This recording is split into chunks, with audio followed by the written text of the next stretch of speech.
Lawson Johns, and you're on Kill FM. Kill FM, kill them before they kill you. Kill FM, radio of the Cinders Wasteland. This just in, there has been a Tin Man massacre at the Vault Cracking Day within Bridgeton Territory earlier today. Reports state that the Tin Men flew in and opened fire on all those there. Other reports tell us of 4 Tin Men spies providing information via a Pip-Boy communication earlier in the day. Therefore, be on the lookout for these 4 Tin Men spies. You're looking for 1 Roo of unusual size, 1 small robot apparently dressed in a pinafore, 1 red-headed woman sporting explosives and Molotov cocktails, and apparently the leader of this despicable gang, an Exclave softie. I say again, an Exclave softie. So, should you happen to come across these ne'er-do-wells, these villains, a reward of 1 large Vegemite per head has been offered by the Bridgertons. That is 1 large Vegemite per head. So, I have been your host, Lawson Johns, and I highly recommend you hunt them down and kill them before they kill you.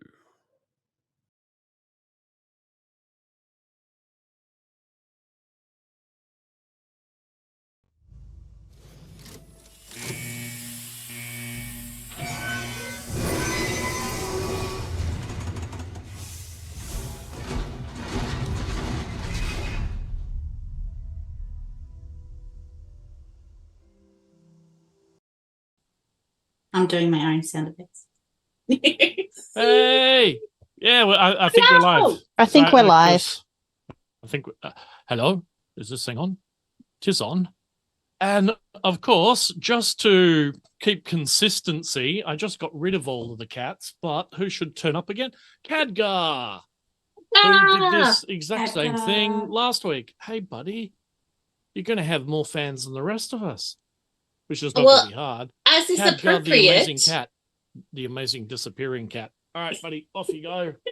Thanks for stopping by. Hi, welcome to episode 2 of Fallout Australia. It fell out back. Clearly we didn't get cancelled in the first episode, so we must be doing something right. Yeah. Or we have to try harder. Yeah, I was just going to say that. We need to do more, people. Give it time. We were warming up. Fair. All right. So what we shall do is do the intros round the table, and in no particular order, but Piggles last. Let's start with Nephthys and N.E.R.A. Tell us all about you and all about N.E.R.A. Hi, I'm NephthysNile. You might know me as either Nephthys or Alice if you go and see me on some other stuff. Tonight I am playing N.E.R.A, who is a tiny, somewhat malevolent sometimes robot in absolute desperate search of books and, well, now more toffee apples because she is significantly out of ammo. And we have learned that she does not like to be picked up. That's me. Oh, No regrets. Thank you, Nephthys. Next, we'll go down to Mayhem and Shadowmere. Hi, I'm Shadowmere. I'm playing Maise Mayhem, as she's known to her friends and pretty much everyone. So Maise Mayhem is just loving explosives. If she can get her hands on an explosive, she will. And that's how she solves most of her life's problems. Good way to solve problems, blow problem up. And of course, since there's only two, but there can really only be one because I said, Piggles is going last, we have Mr. Loreman on Heironymous Spoosh. Yeah, so Heironymous Spoosh. Spoosh. Spoosh, and you go with it. He doesn't really listen when people say his name anyway. He only answers to incredible genius. I'm Joel, or Mr. Loreman, on pretty much nearly everything. I am playing the incredible Heironymous Spoosh, master of science, technology, and acquiring errant toffee apples. Don't know where they came from, but I seem to have them and other people don't, so I consider that a real win in terms of acquiring assets. Doctor of Toffee Apples, is it now? I haven't got a doctorate yet. I'm still in my early formative stages of studying the toffee apple, but by the end of it, absolutely. But it'll be a doctorate in toffee and a doctorate in apple as well. There's an opportunity for two, so I've got to take it. Right. No, makes total sense. And of course, not for any particular reason other than about 2 minutes before we started, I told Piggles she's doing the recap. So over to you, Piggles, aka Fauna. Hey everyone. Just before I go into my bit, the thing about Splooshy's toffee apple just makes me think of the pineapple pen thing that went around a few years ago. Yeah, but it's with doctorates. I have a doctorate. I've got a toffee apple. I've got a Pip Boy. Pip toffee apple Pip. Maybe. Hello, everyone. I am Piggles or Piggalek, depending on where you find me on the various parts of the internet. I am playing your Rue of unusual size, Fauna Bruha, and she's currently interested in destroying most of what's left of humanity through the medium of plants. It's a slow process, but she's happy to go there. And I think, Chris, you want me to lovingly try and remember what happened 2 weeks ago. Handcraft, single source, artisanal version of a recap of last session through the eyes of Fauna. Well, let's see. Fauna, I think, had a lot of fun being a vehicle for N.E.R.A bashing people over the head with said toffee apple, which is now in Splooshy's hands. She had a very affronted moment when Splooshy absolutely forgot to ask for consent before trying to put something in her pouch, which, if that is ever to occur again, heavy consent and bribery is probably going to be needed. May or may not regret making N.E.R.A's bad parts of her programming go a little bit haywire by manhandling her, Rue handling, I think, and making the mistake of also not asking for consent before picking N.E.R.A up like a child, and yes, potentially courting death in episode 1. I think that about sums it up at the moment. It happens to us all. For those who weren't here last session, you know exactly what's going on because there was absolutely zero plot included in that. So thank you so much, Piggles. You are very welcome. Next time, note to self, do recap self. Okay, so for those who missed last week, go watch it. It's on YouTube. We want the watchers. Thanks. That's all I'm going to tell you.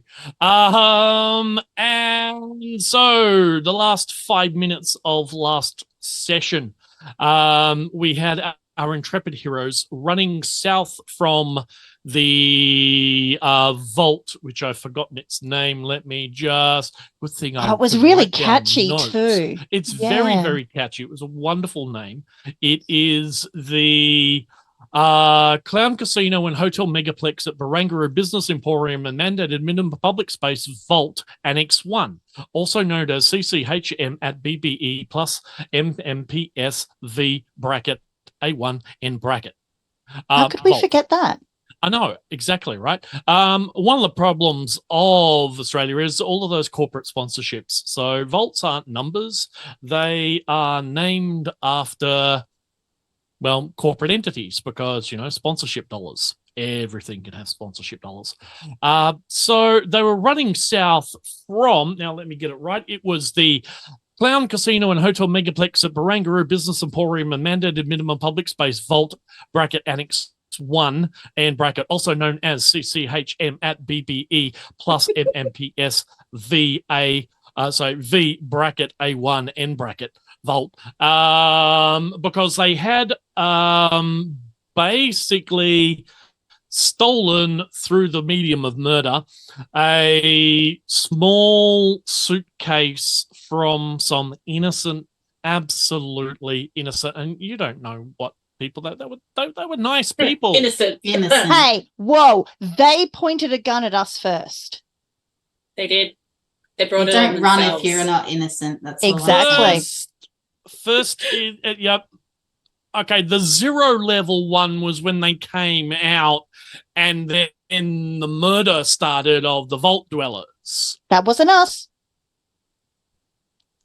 But you were standing in the same vicinity, so you can see how they might confuse Guilty by association. I see how it is. and Wow. actuality. Circumstantial at best. I swear Okay, I heard so- one of them say, "Is there a doctor here?" And I was there, and so I had to shoot them. Okay, so circumstantial evidence, I guess, Your Honor, may it please the court, Spoosh didn't actually hit anything but No. the ground. So therefore, It was a warning shot. See, I am in the moral, I'm on the moral high ground here. Yeah. So basically, you murdered a couple of people by virtue of peer group pressure, and there was no other excuse. Stole their stuff and started legging it. Unfortunately, your Spoosh's Pip Boy started kind of malfunctioning a little bit because you guys roll like shit. It is currently you lot legging it past the destroyed docks at Barangaroo with a Pip Boy slightly muffled, but with a toffee apple jammed into the speaker mechanism to muffle it a little bit. So that's kind of where we left it last time. And here we are.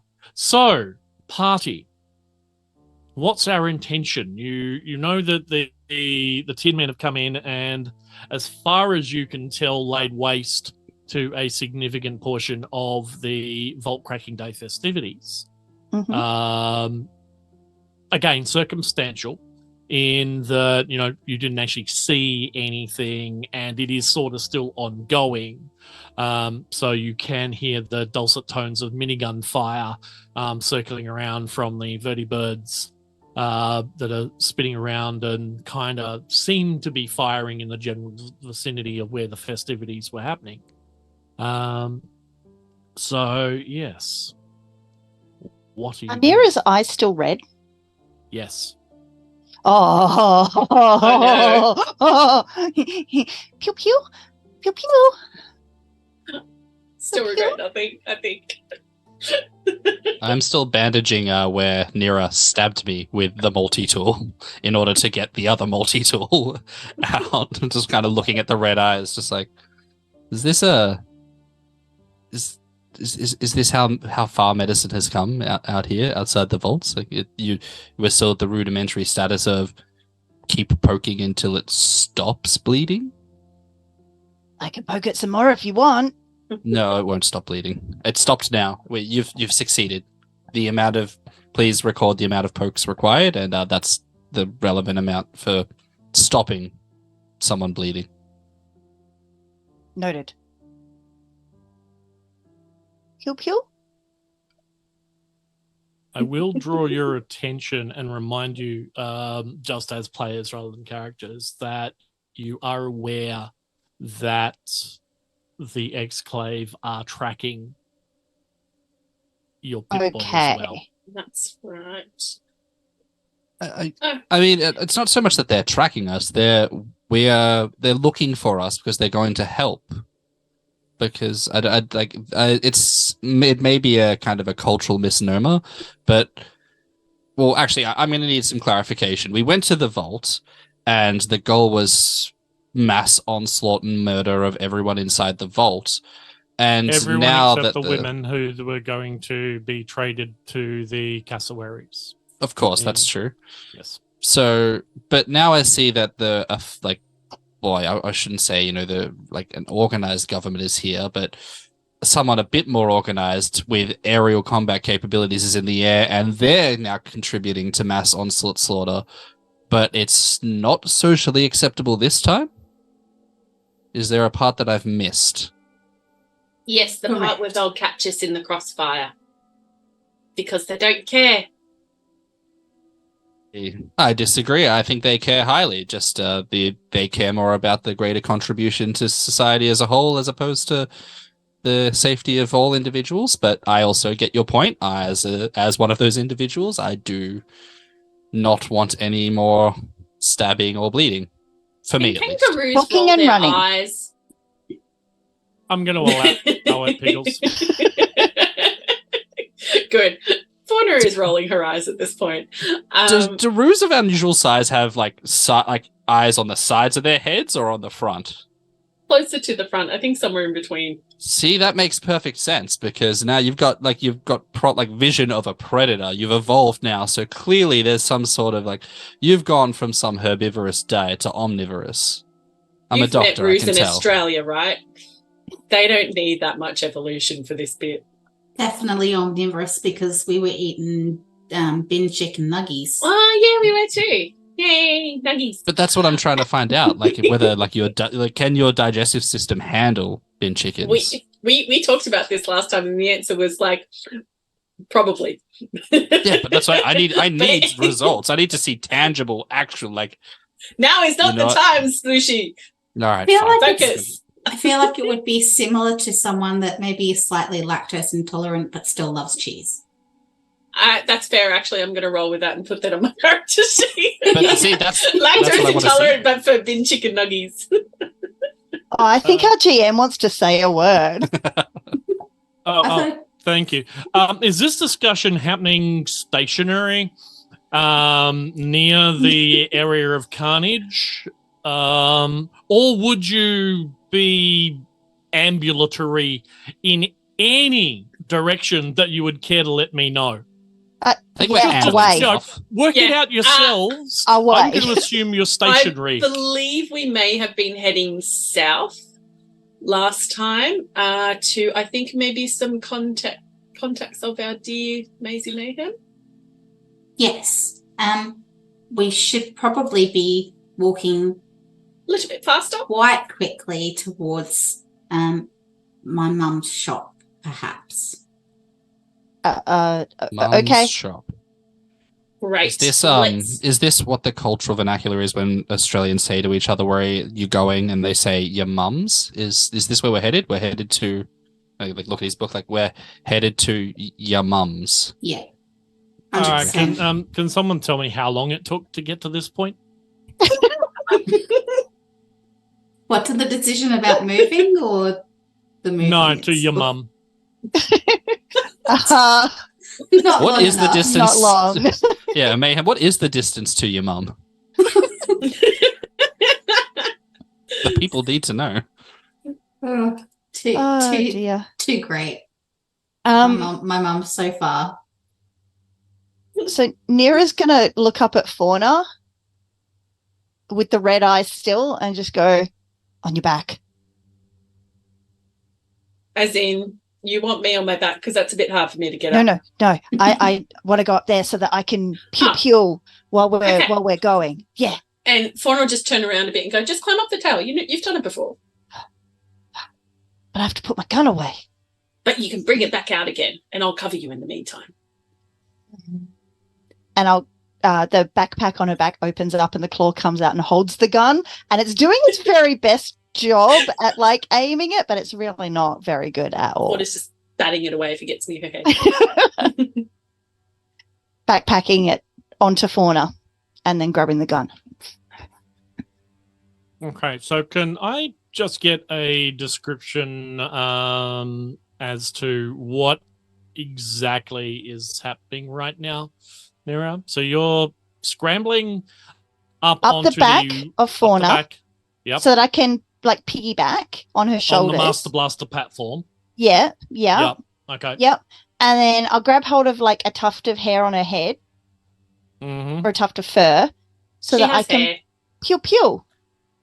All right. So how long has this been a combat tactic between you? Because if it's something that's been going on for a while, I would suggest that you might have fashioned some kind of, I don't know, yippee-ki-yay, holdy stirrupy thing around. It's called braiding Fauna's hair. Yep. So that there are things. Enough that it's not going to hurt Fauna if N.E.R.A gets a bit excited and whips around too fast, because Fauna's not a horse. Yep. Okay. So that's what we've got. So picturing this on the lovely, well, it's actually less sunny now. It's starting to get towards dusk. But it was a lovely sunny day. We've got what about 3.5 foot tall robot doll in a pinafore. Basically on the back of a 7.5 foot tall kangaroo. Okay, cool. Let's have that image sink in. Yep. And Perfectly normal. Yeah, so I'm gonna need a perception plus, I think, survival roll from you, N.E.R.A. Okay, so my target is 8 because my perception is 7 and my survival is 1. That's 1 success with a 6. The other one was 13.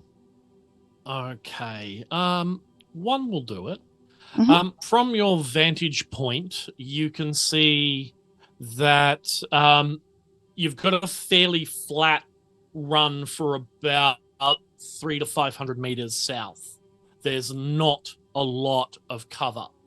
You can see the vertibirds spinning around. There's 4 of them, and they're currently in what seems to be, 2 spinning one way, like round together, firing on where the festival was, the Vault Cracking Day festival was. Mhm. The other 2 seem to be running higher in some form of combat air patrol. Right. Grid. So it's a vertibird whirlwind of doom. Yeah, out of 2 higher, sort of keeping overwatch, if you will. And you are fairly certain that if you keep where you are going to be spotted within the next 30 seconds.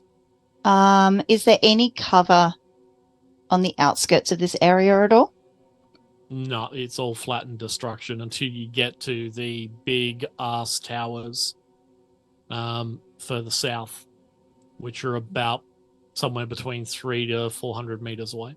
Mm-hmm. But you'll have to leg it. Combat strategy protocol initiated. Leg it! We're going to have to run, folks. Go fast. Go fast, go far. Okay, let's start piss bolting, everyone. Yeah. Oh, wait, I don't have to run. No, you just have to hold on to Fauna's bouncing.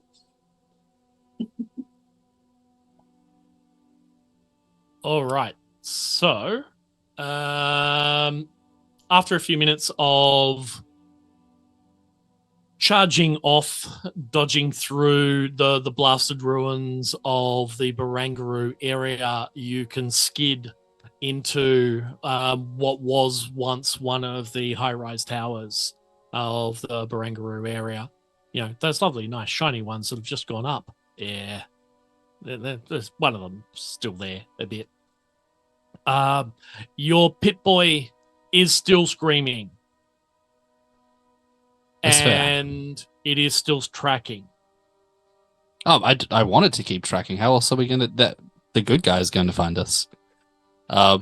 After just running, Heironymous be very out of breath. It's not much room for cardio in the vaults. There's a small area. Just kind of just panting, he'll turn to N.E.R.A and be like, Was that with the combat tactics? Was it a Roman reference or was like one of their defeats? I don't. Where did your databanks get that one from? Access denied. You were referencing the Roman rank of legate. Was there a specific legate that this was in relation to? Like why are we using these military tactics? They seem severely outdated. Are you suggesting that I need to update? Yes, I think so. Not now. We'll discuss later. Yes. When it's a bit safer and we're not in death potential. So I should disengage update? Yes. Disengaging Yes. update. Just, later when you've got some more time and you won't get interrupted is fine. In Okay. the meantime, let's maybe work on trying to get a little bit deeper into cover and try and quiet down that Pip-Boy. Mm. Or can you not turn it off? I can try, but Because your It's friends are pretty much like party poopers, right? We were having Well, no. a wonderful day. I don't think it's a party pooper thing, but I do really want to get this fixed before they see there's pretty swift summary execution for those who have messed with Pip Boys, at least in relation to toffee apples. I think it's an improvement. That's why you needed the update. It's going to turn to Fauna and be like, this is why the update should have continued.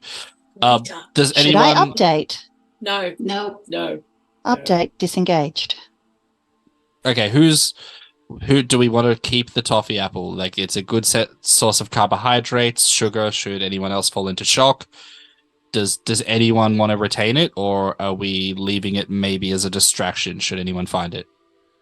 I would leave it on the Pip Boy for the time being. Until Because you if can you turn take it it off, it's too loud.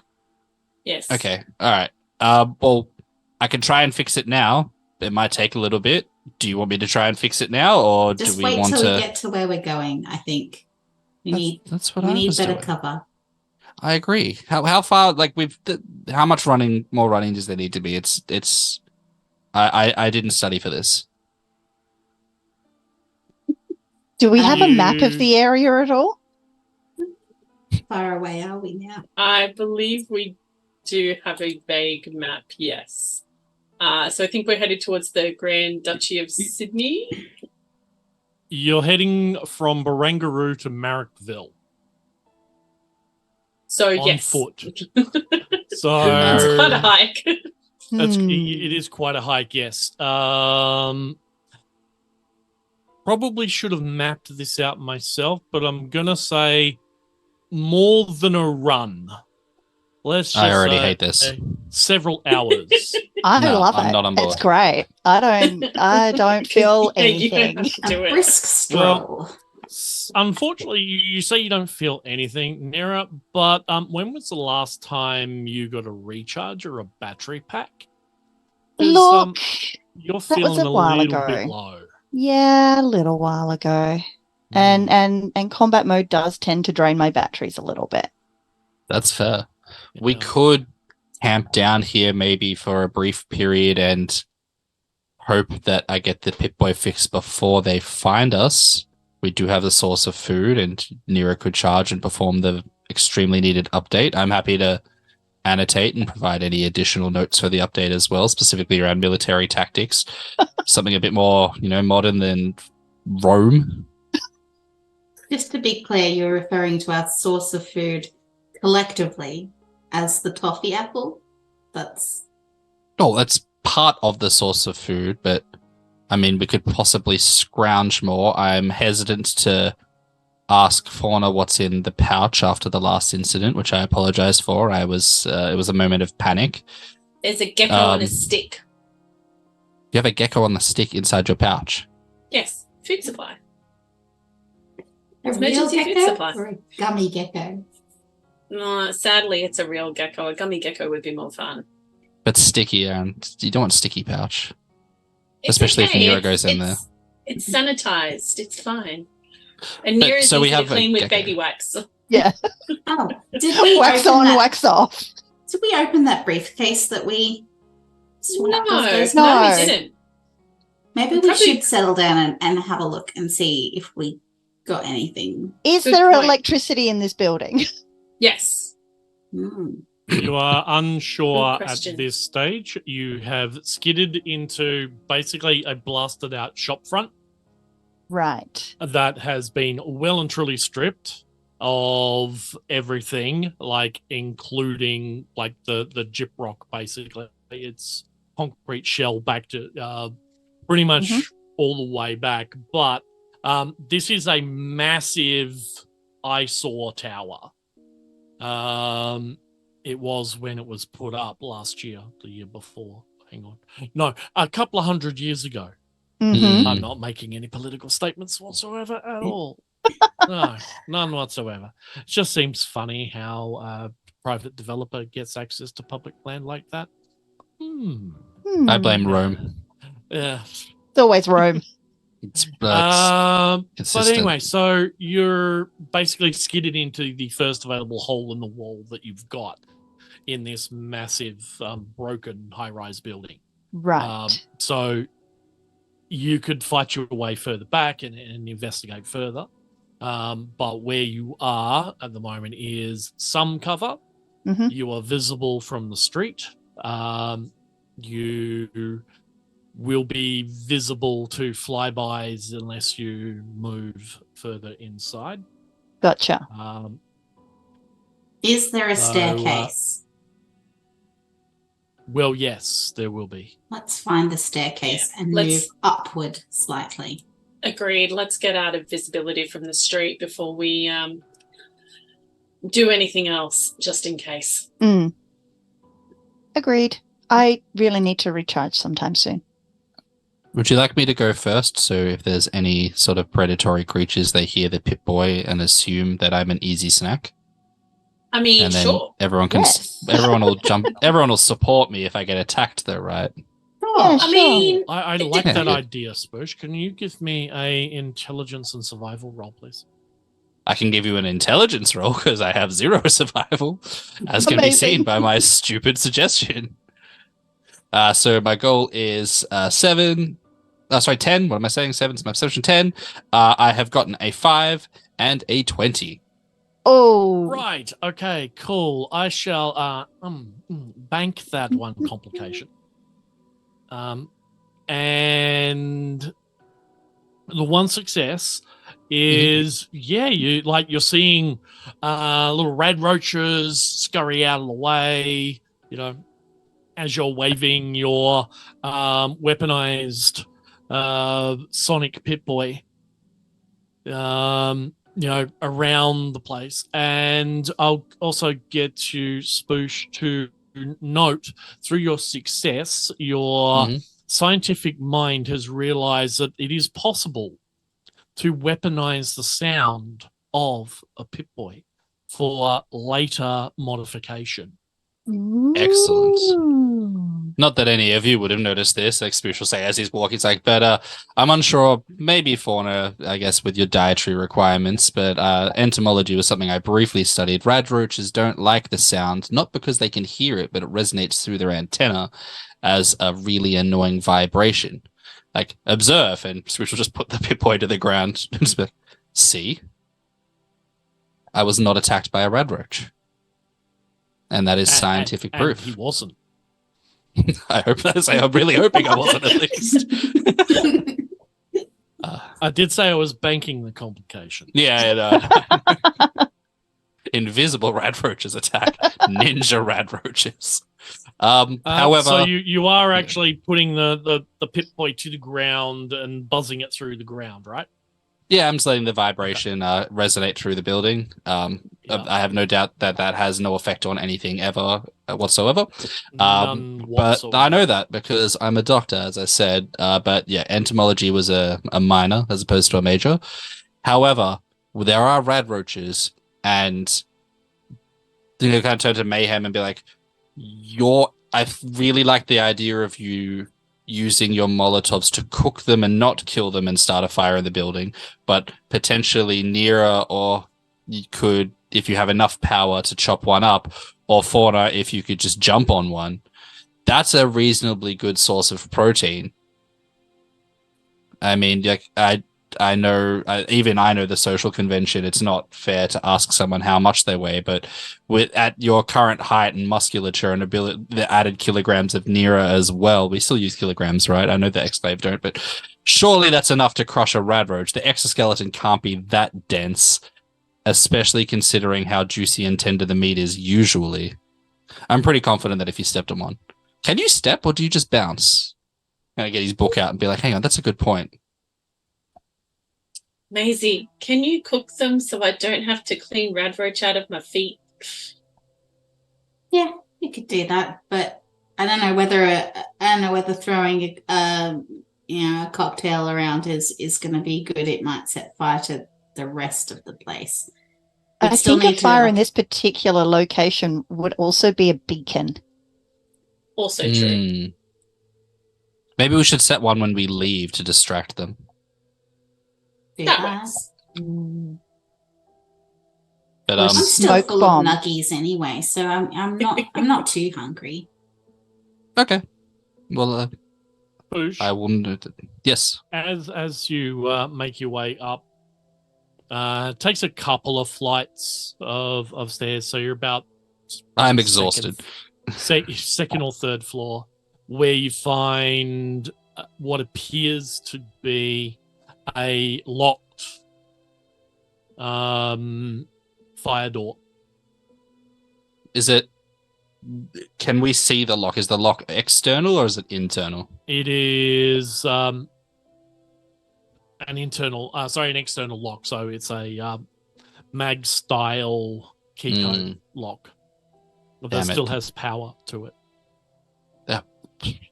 So we got good news and bad news. The good news is if there's power running to the lock, that means there's power that we can run through N.E.R.A. The bad news is that the idea I had of potentially using the Pip-Boy to sort of resonate at the same pitch as any physical lock to unlock it won't work yet. But soon. But it's locked, and people don't keep things like when you lock things, it's because there's important things inside. So there must be important things inside. Could I try and pick the lock? Is it that type of lock? No, it's an electronic lock, but if you do have lock picking, do. Can certainly have a go. I also have lock picking. If I can assist, maybe? I also have lock picking. Hooray! Then you can all assist. Fauna can't. Lucky away, everybody. What I will give you is, because there are three of you here with lockpicking, you realize this is a retrofit. So this looks like a fire door that has been removed from somewhere else, put in place, and a lock fitted to it. And a lock fitted reasonably well. Curiouser and curiouser. They've definitely compromised the emergency evacuation processes of whatever building they took the fire door from as well. I don't think that's their main concern at this point. No one is concerned about safety anymore. It's ridiculous. Speaking of safety, I mean, I could try and pick the lock, or I could try and hit the lock off the door with my bat. Oh no, it's been expertly integrated into the door. As in almost a pre-ruin level job. I have a crazy idea. Can I try something? Spoosh takes 3 steps back. Mayhem steps a bit closer. I'm going to knock on the door. Knock, knock, knock. There's no sound. It's very, well, other than you knocking. It's a very heavy, solid door. Okay, go for it, Mayhem. Or you could try picking the lock, like you all just suggested. I very much, as much as I love the economy of effort, and Mayhem, you know I greatly appreciate the physics of you destroying things with a bat randomly and errantly. I would love to see some manual dexterity, because if we're that tired as well, we might need your energy to bat things later, and kind of like turn to N.E.R.A and Fauna and be like, we need to encourage her not to burn things down. But it's fun. We need to encourage N.E.R.A to stop encouraging mayhem to burning things down, Fauna. Oh no, that's also fun. We already said that she could burn things when we leave, so we'll just pick the lock for now. Excellent.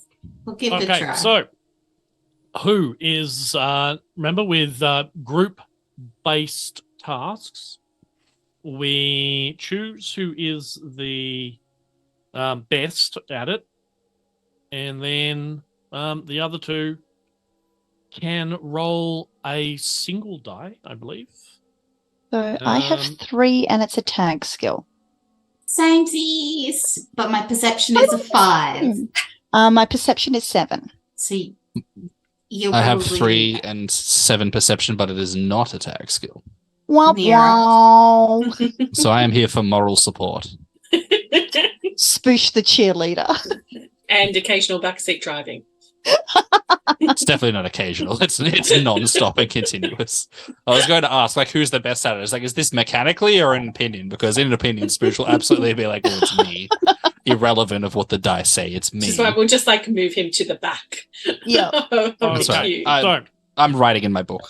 Yes. As we are learning this system as we go, leader of the group rolls a normal dice pool 2d20 plus any that they buy through action points. By the way, your action points refresh, as do your luck points. Because I had no AP left. Everyone else rolls 1d20 using their own attribute plus skill. So long as the test leader achieves 1 success, anyone assisting adds any successes they generated to the leader's score. Did we get that? Yes. Hell yeah. So. And there's something special about tag skills as well, Yes. isn't Tag skills, if you roll the tag skill number or under, that becomes 2 successes. Excellent. So my target is 10. So it's halvesies. And I got a 4 and a 5. All right, so that's 2 successes. Everybody else gets to roll 1 d20, who is assisting. Hang on, isn't it 4 successes because both my dice rolled under my skill? Oh no, Under wait, what's your tag skill? Gotcha. Your tag skill is 3, so you need to read 3 or under. Or lower. Gotcha. Yeah. My lockpick is 3 and my perception is 5, so that's 8, and I rolled a 7. All right, so that's 3 successes. My target is 10, and I rolled a 3. 4. Nice. You only needed 2. So you have banked 2 action points. You do it so well, you unlock it, lock it again, and then unlock it again just to show you could. Yeah. Well, there's 2 things you can do with it. You can either bank the 2 successes, or you can make it look much more spectacular with a flourish. I think N.E.R.A is concentrating on just getting the job done because she needs electricity, and she's also, still combat strategy. We're going to need extra options available to us if we have to run, so we'll bank them. I think, if everyone's in agreement. Yeah, absolutely. Is this banking the group banking? Yes. Yeah. Okay. So how many was that? Because I'm keeping 2 get banked. 2. Thank you. We should invest as much as possible in the group bank. Buy some Bitcoin with our action points. Hell yeah. Hello. Oh, He's like hello, a bunny in the Rose. headlights, isn't he? Sorry, buddy. We need you off screen and not destroying my tech. Right. So you enter into a very, very dark space. As in pitch black space. There is no light, but the light coming in from behind you from the emergency stairwell that you have gone up. I am going to pull out my lighter that I have and hold that in front of me. Awesome. It sheds about this much light. and it's going to make perception checks for everybody just that little bit harder. I don't suppose N.E.R.A can like brighten her eyes to act as a light at all? Remember, N.E.R.A has full spectrum vision. Oh, yeah. Can Yes. the Pip-Boy Sucks to be you guys. light reach through the toffee apple? A little bit. So Excellent. about half strength. So I think one of those little $2, torches that Nice. has those really dodgy little LEDs in, 3 of them with Nice. one of them that works. And if you push the button too much, you break the whole thing. That Amazing. level of light good. is what you're putting out. So maybe about 1.5 meters around you, no more. And it is pitch black outside of that. You seem to have entered into what looks to be an old pre-ruin office of some variety. After There must be. fumbling around for about 10, 15 minutes, like, it is absolutely pitch black in here. You're tripping over office furniture, you're tripping over things, there's dust everywhere. There's, rotten fabric and musty carpet, and, it smells bad. So you're just like fumbling around this. So you do find a power source, but your only source of light is the Pip-Boy. There's surely Still some creepy. sort of like illumination. If there's a power flowing in here, does anyone check for a light switch? Well, you haven't Well, been I've- able to find one. Haven't been able to So find that was one? in character saying that to everyone. Just like, Oh. I mean, I know there's no light switch, but Spoosh assumes everyone, including himself right now, is stupid. I'll go for a bit of a scout around. Don't move. And she just wanders on off. Do. You do find a power switch. Yep. For powering up. Right. But one of the things you do notice is that your spectrum, like when you look in IR, when you look in UV, it's severely limited. Okay. As in, you can only see about 1.5 meters ahead as well. Okay. So she's In singing every band. do, but then like taking a step. Another step. Okay. This is unusual, by the way. I'll call back. Yes. It's really dark. Like, not really this dark. Yeah, and now you're like separated from the others.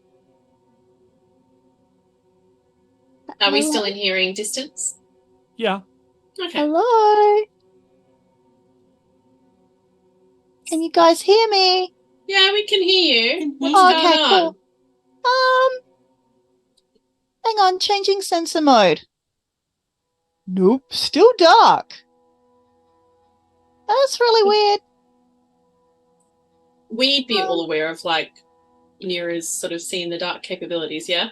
Not necessarily, no.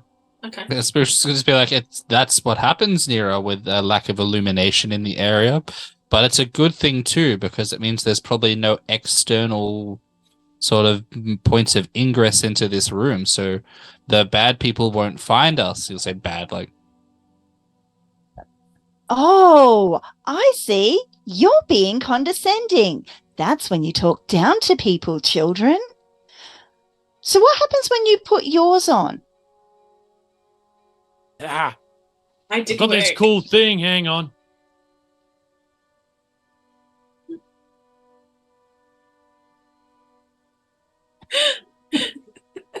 nice. Amazing. Told you you'd recognize it. Yeah. This is Lawson Johns. And So yeah, what happens when you put your infrared on, kill them Spoosh? Before they No, kill that's you. well. And a Wait, you reminder have infrared about capabilities for killing vision people. too? The course, don't bolo you? is still in effect for the How limiting stop your for a second? existence must spies be. held responsible You have no for idea. the massacre. It all makes sense the now. Vault Cracking Day Festival. Sorry, Saz, you are looking for. Can you make that list hearable by the cast? No. Okay. That could be interesting then. Uh-oh. No. Oh no. Yeah. This is Wait, Lawson Johns. do GMs either are of you plotting. have I a- don't like this. Kill them Do you have before they infrared kill vision you. capabilities, Fauna And a Mayhem? Is this reminder something that about has killing been evolved a outside? bolo? Because that sounds effect amazing. For the No. Exclave spies. No, this is held definitely a responsible robot for thing, the massacre at I the mean, Vault I can Cracking set Day fire to Festival. something if we You are looking light, for I guess. one small walking. I don't think bowl. there's much oxygen flow One through here. We would brew probably of die from smoke unusual inhalation, size. except I N.E.R.A. think if the door is 5 foot open, we tall should have red-headed airflow. one, You guys No, are but- still breathing. a Yeah, that's not a good thing Exclave for fires, softy pretending to be a bumbling More air equals scientist. more fire, which, So normal that times is bolo fun, happy is still in times. effect. It You're is. listening to Kill FM, not, and I am Lawson Johns, not your when we're in an host. enclosed space.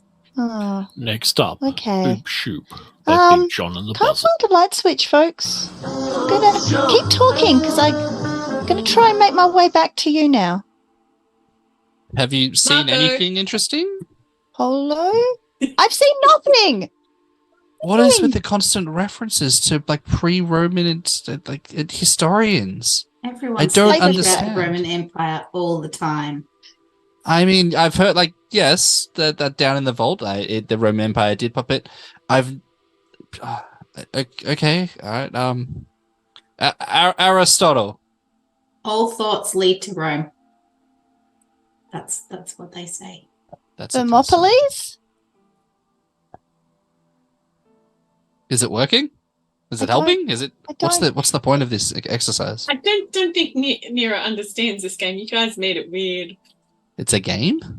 Yes, you Oh. normally play it in the dark. We are Occasionally in ends the up with dark. stabbing, but not always. Okay, let's stop playing this game. Oh, Nero. Hey, that's like me. Marco Nero. Claudius. Augustus. I'm walking very slowly walking back. I am enjoying this game. It's the most comfortable I've felt. And that's a weird thing to say standing in the dark near a large marsupial, a pyromaniac, and a lowly powered, depleted robot. But it's fun. Wondering where you were going with that for a second, and maybe murder mode was going to be engaged again. No. No I actually condescension. prefer the term explosives expert or enthusiast. Thank you. Pyromaniac is so low bar. I Just think reducing me down to my basest element. That's right. No, There is it's a lot sophistication in more her difficult to art. become a pyromaniac than it is to become an explosives expert. Anyone can become an explosives expert with enough time, but to become an actual pyromaniac truly requires a level of mental instability that not many people can achieve, and I think you should be proud of that.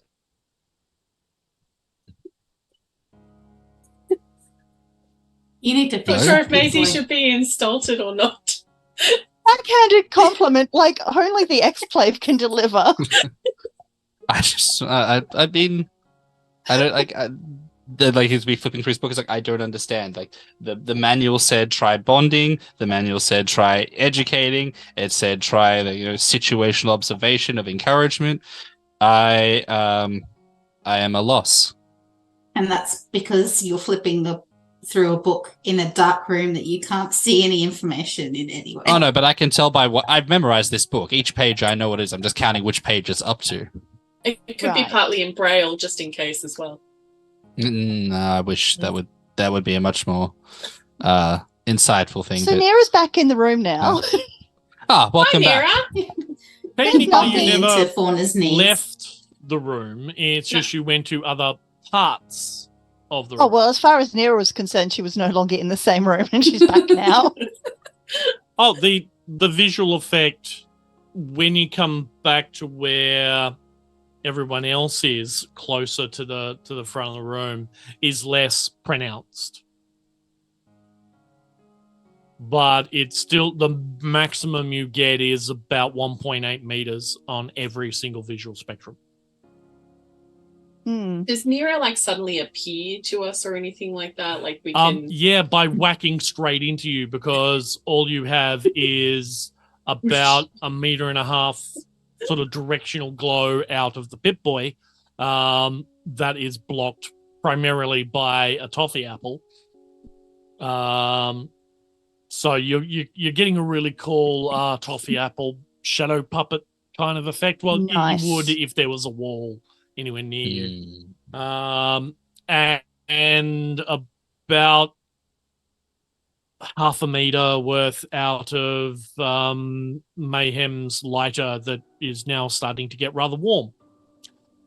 Because Zippos do that. Unless you got an IMCO. Okay, well,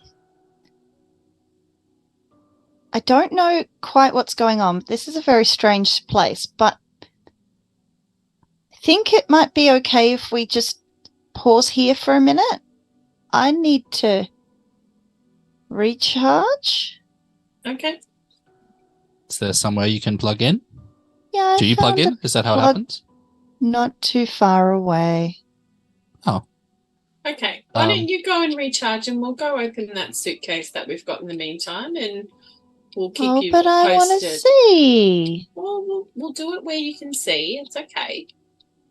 Okay. And then we'll keep you posted, and you can go through it in your own time when you're fully charged. How's that sound? Excellent. Can you All see, right. is it Spiritual just gesture out to the door? Like, is it easier for you to see out here, or do you want to open the briefcase here so you can see here, then go charge? What's easiest? N.E.R.A's for you? already walking to the charge point because she's feeling And has disappeared out of your field of vision. Okay, so let me just reinforce the environment you're in.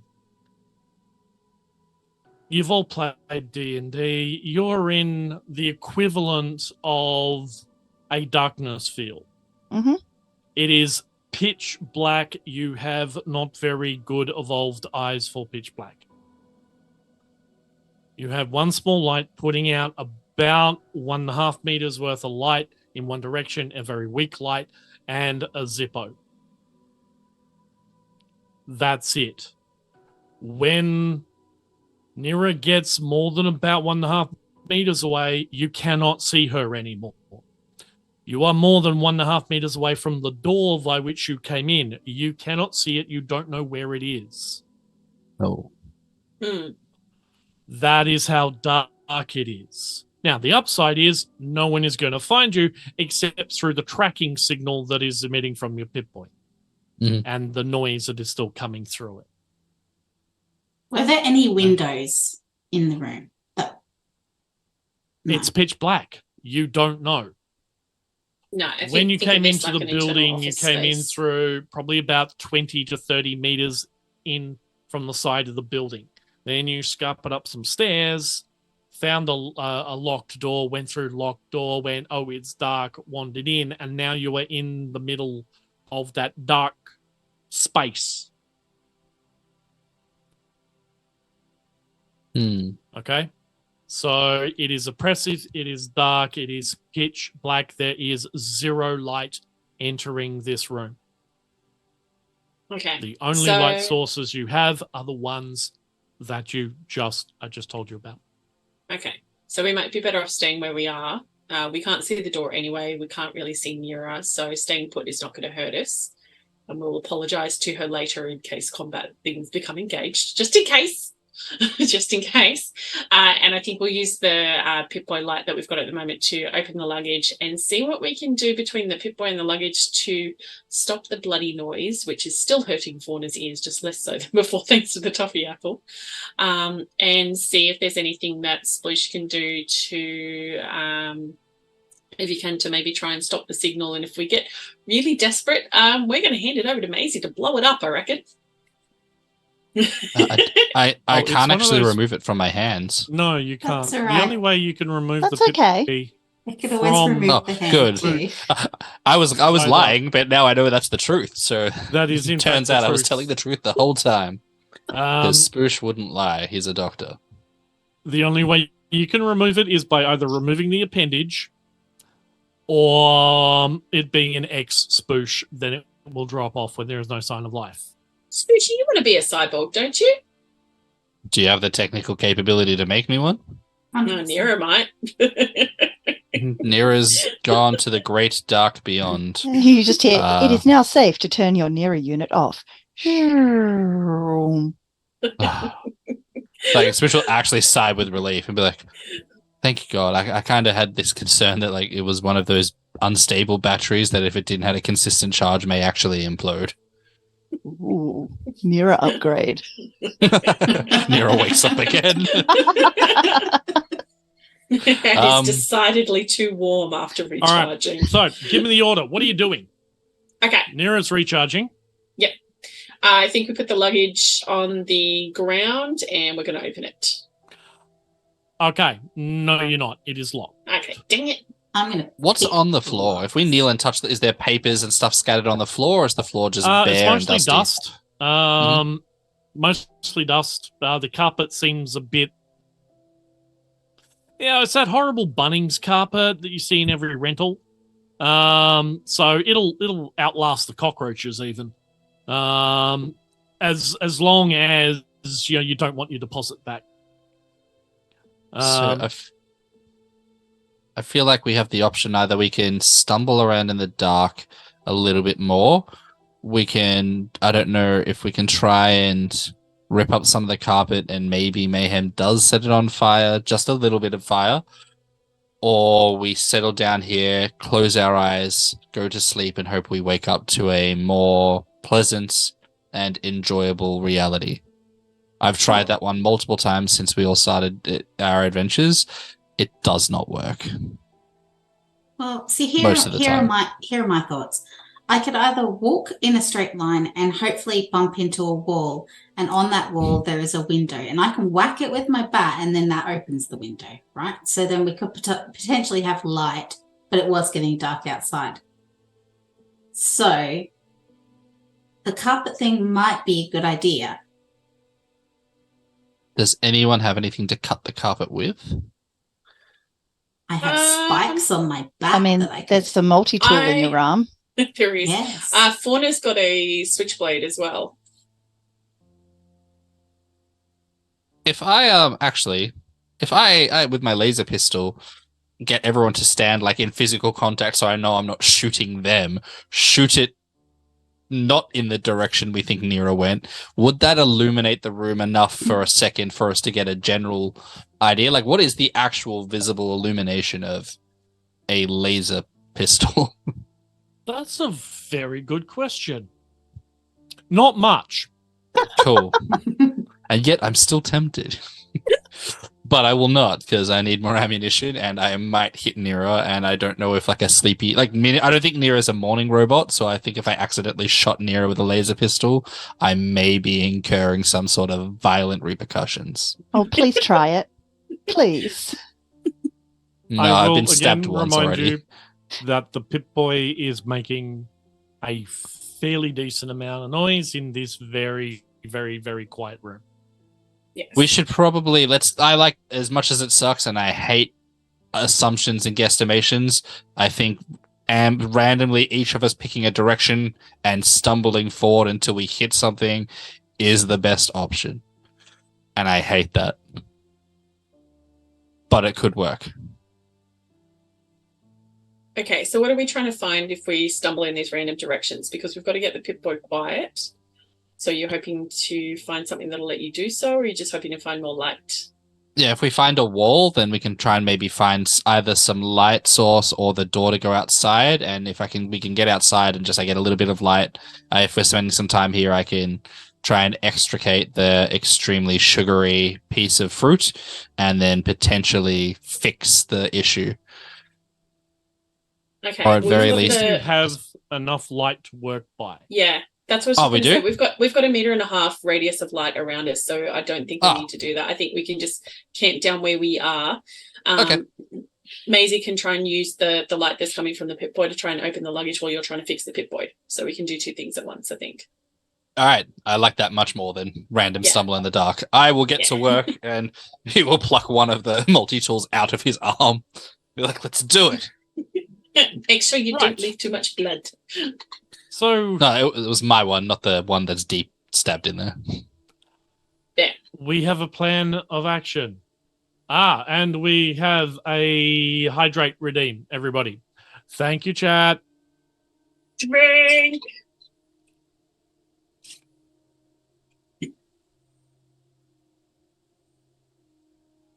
Because a My hydrated Vault Adventurer is a My good drink one. tastes like grape hub bubba.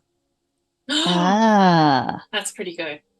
Mine tastes like purified water, the rarest of the things out in the apocalypse. Water, the essence of wetness.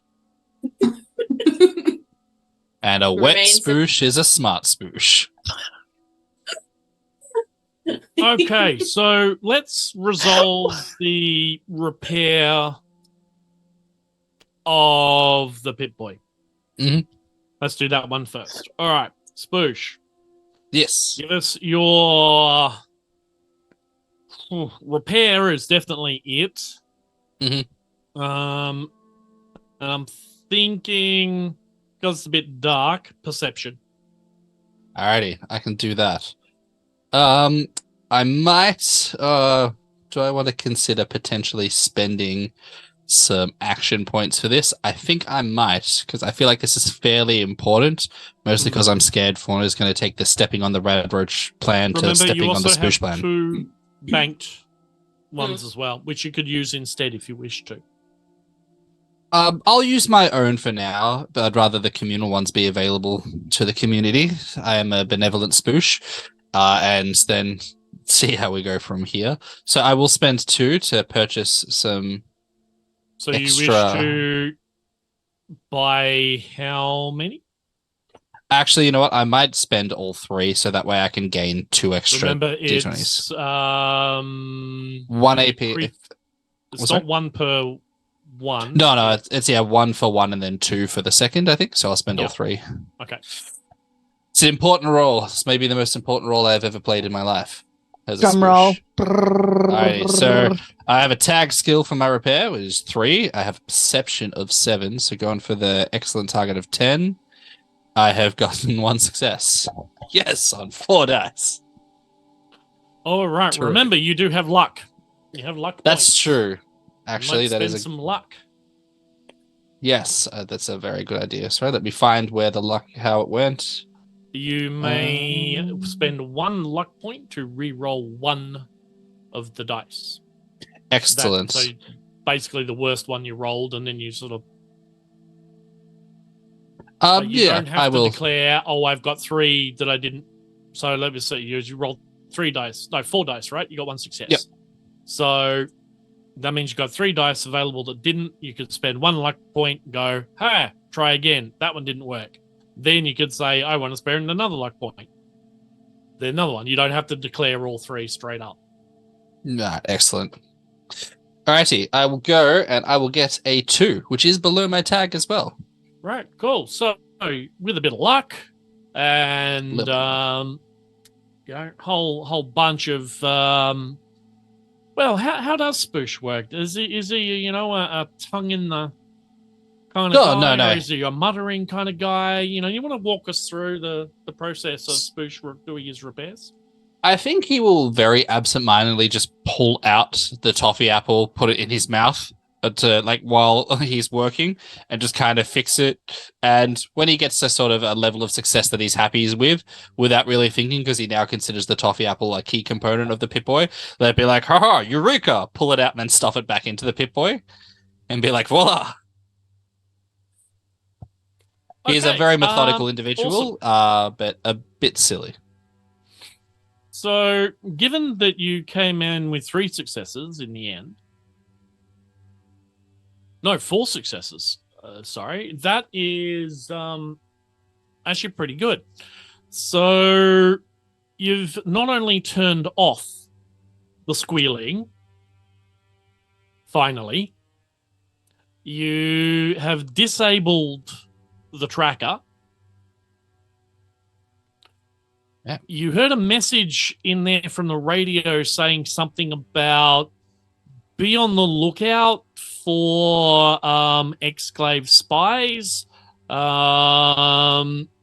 which was one doll, one Rue of unusual size, one red-headed human lady, and one Exclave member wearing an Exclave uniform. I think that's us. I'd say Mayhem's hair is probably more of a strawberry blonde, so it's probably Possibly someone a else. magenta, yeah.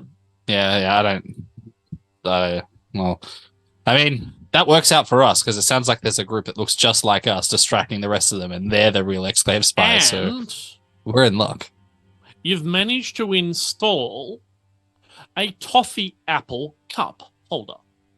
Right? So Excellent. you've got like a nice space for the toffee apple to sort of like click into. So, yeah. It's a resounding success, really, but not that. Which, to be honest, I'm not surprised at all because everything I do is a resounding success. It just takes a little while sometimes, but yeah, I was able to find some kind of spare room in the Pip-Boy. So not only have I made it more efficient, I've made it tastier too. If N.E.R.A was here, I'm sure she would be proud. But Fauna Mayhem, I'm very honored to. And there was one this. extra success that came from this. Ooh. You managed to clean off all the dandruff, the various different bits of lint and skin, and the odd tooth off From the clubbing earlier. Yeah. off the toffee apple. Was that the extra success of cleaning the toffee apple from any achievement of my own, or is that when I stuffed it in my mouth? And now I have a mouth of skin. Excellent. You need a mouth of skin. I mean, There's that's eyelashes in there and everything. The lint. I'm so little bit of glad that some- I'm currently out of service because I'm recharging, because if robots could vomit, this one would be. Listen, none of you have the stomach for real science, okay? None of you have heard of a biological culture before, clearly.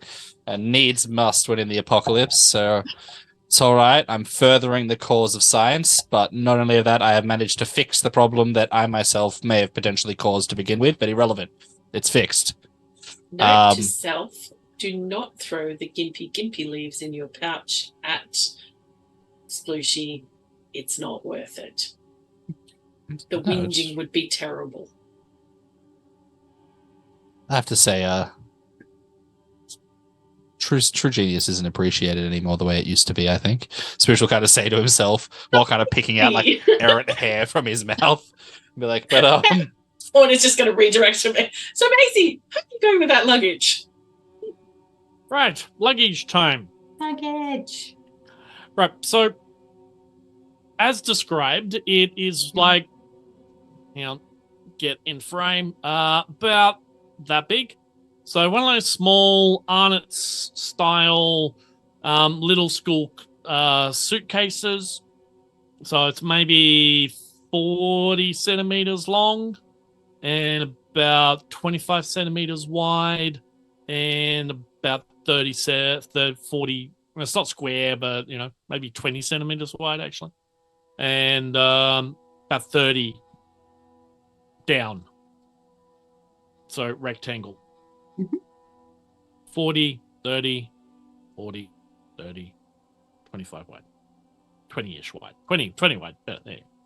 I've decided it's 20. It is 20. Yes, 20. Because otherwise it'll look bulky and silly. It's kind of made out of, you think, some kind of leather. And it's got those cool little reinforcing patches on all the corners.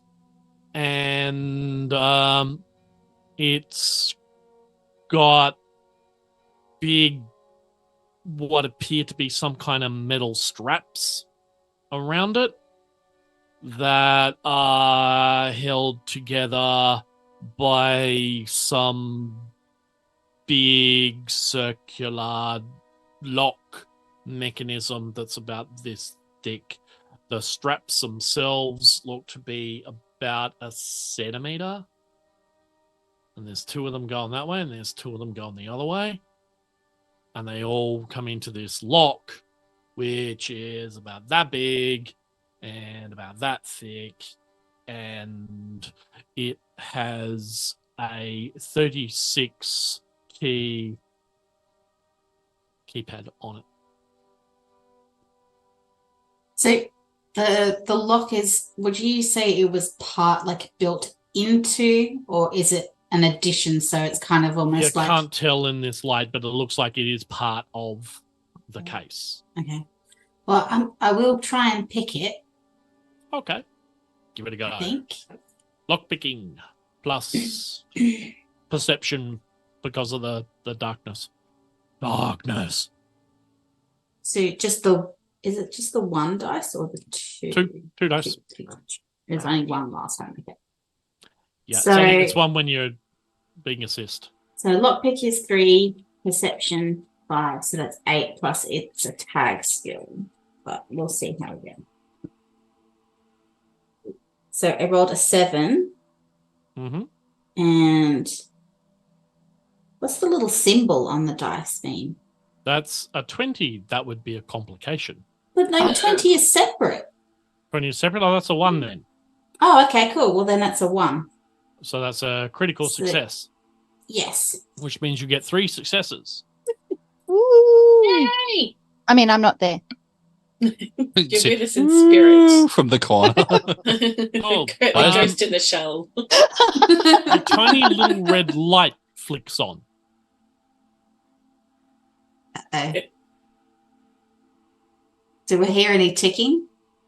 No, just a little red LED. Okay, so but it's open. No. No, it's not open. Okay. Yeah. I don't know, but there's a little red light on it now. I don't hear any ticking.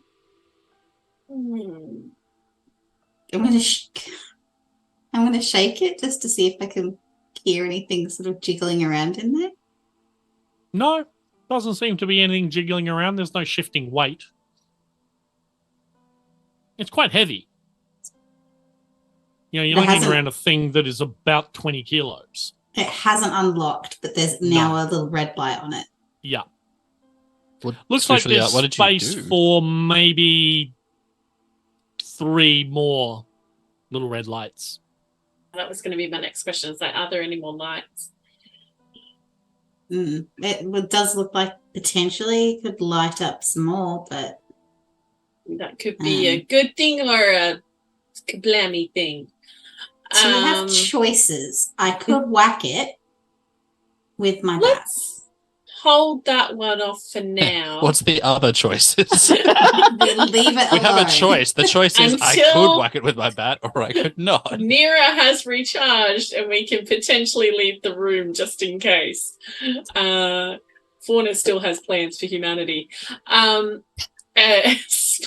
This suitcase could also solve those plans. Who knows? I mean, I would encourage that too. I'm okay with speeding the timeline up a bit. Does our Dr. Spoosh have the ability to like scan it with the Pip-Boy or something? No. What's Okay. have I seen the lock? Like, okay, so I haven't really looked at it that much. So Take a look at what is It's the got a little like, bit more light now. yeah, less toffee, more light. Yeah, It's a toffee apple light. It's a better for but it dieting, still I guess. doesn't illuminate anywhere near as much as you would expect it should illuminate. Strange and oppressive darkness. Seems a bit weird. But hang on, I'll deal with that in a second. We should look at it and be like, it's a 6-digit code? Is it a 6-digit number pad? No, it's a, what does it say, 32 key number pad. Oh wow! All right, God, the number of possible combinations for that extremely long. Try And we Vegemite. only have try Vegemite. Yeah, put Vegemite in the pin pad and see if that works. I think that would gum up the numbers. Like it might be sticky and they'd be really hard to push them down. I'm not saying literally put Vegemite in. I'm saying use the buttons to spell out Vegemite. It might be the password. Is there? Everyone loves Vegemite. That's not true at all. That's a massive, massive myth that has been perpetuated throughout your society. I can tell you. Anyone who doesn't like Vegemite is post-apocalyptic Australian. Exactly.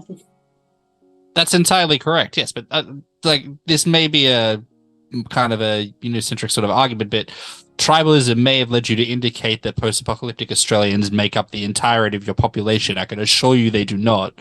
And surely, Fauna, you have not evolved to appreciate yeast extract to the degree that Vegemite is something that you love. Love must be an exaggeration. It's salty goodness. What is not to love? At this point, even if you don't like it, you should be saying that you do like it, because otherwise it just will get you into a whole host of problems. And quite literally, people just won't be able to trust you. It's un-Australian. So back to pouring Vegemite into the number pad. No Vegemite in the number pad. I understand. It's metaphysical Vegemite. That's theoretical Vegemite we're using here. But do we know that if this is an Exclave briefcase? Because then putting in something like unvegemite, and also 32 digits. How many buttons did you push to activate the red light? I don't remember. It was a Fair button enough. mash. It was just kind of, I did what felt good at the time. Especially gotta look around at the dark, destroyed tower and be like, and history repeats itself yet again. Well, excellent. And I appreciate that, Mayhem, as well. And I think that is a good way to live one's life. If that was enjoyable for you, then I'm glad. But I'm concerned that we are, by typing in Vegemite, we may be going down a similar route of it just might feel good to say Vegemite is the answer. What's the briefcase made of? Is it an actual leather briefcase or is it some metallic? Like it. Oh, It we feels could like just it, but potentially. can't be sure. But the whole we thing could just weighs potentially about cut 25 into it. kilos. Fauna, would you maybe want to be? Switchblade. Yeah. I mean, Spoosh will place it down on the ground and then kind of hold the Pip-Boy above it to illuminate it. He's taking his glasses off because there's no real point having glasses on in oppressive dark rooms. Fauna's just going to start gently cutting through one of the sides and seeing if she can get in. Or one of the, I think you said there were straps over it, so I might try metal. Gently They're metal. Oh, okay. Well, definitely not cutting through the metal straps. And about a centimetre thick. Just try and slice through some of the leather and see if I can get through any of it. So I'm going to approach from one of the short sides. Okay. So you're trying to cut through the leather outer, so we can reveal some of the whatever it's covering. Once you kind of get the point of the blade in maybe 2 mil, it hits something, and there's just a little and a red light flicks on. So we got 2 red lights? Mm-hmm. Okay, that was a terrible idea. I think we need to investigate it or wait for N.E.R.A to recharge so we can find her and run out the door in case it explodes.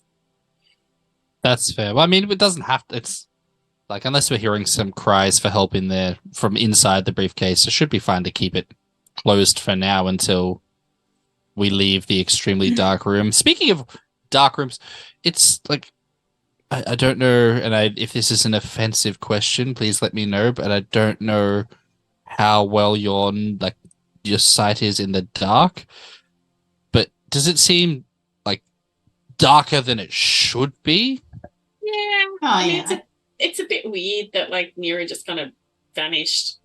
I know she's over there, but I can't see shit in here. Yeah. Can't see shit. And I think that's expert opinion, and I agree with it, Mayhem. I would agree as well.